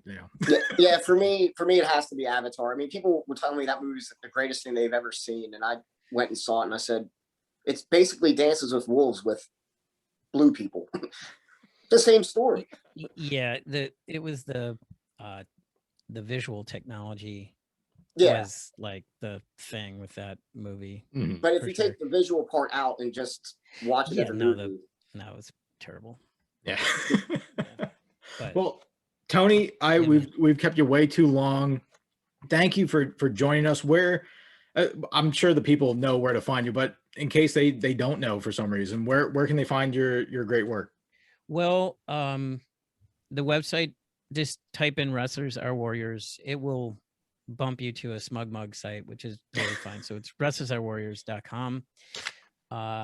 On Instagram, it's Tony Rotundo _WAW. And on Twitter, I think it's just Tony Rotundo. And Facebook, it's Tony C. Rotundo. Ah, okay. Yeah. C for Christopher. Clayton. Clayton. My mother's maiden name. Oh, okay. Yeah. Anthony Clayton Rotundo. Nice. Anthony's a good name, I gotta say. Yeah, man. And we have 3 Anthonys on the show because my middle name is Anthony. All right. Look at that. And probably when I go to edit this, everyone's going to hear the 4th Anthony, my little 8-month-old, just kind of stomping all over the place and screaming. So yeah. We'll see. Well, it's been awesome. I really appreciate it, guys. We went 2 hours. I don't know if you will trim this down, but understood if you do. Probably. No, it was fun. Thanks a lot, Tony. Yeah, Tony, thank you so much for joining us. Thank you, everybody, for clicking. Thanks for listening. Thanks for watching. And we'll see you next time. Take care, everyone. See ya.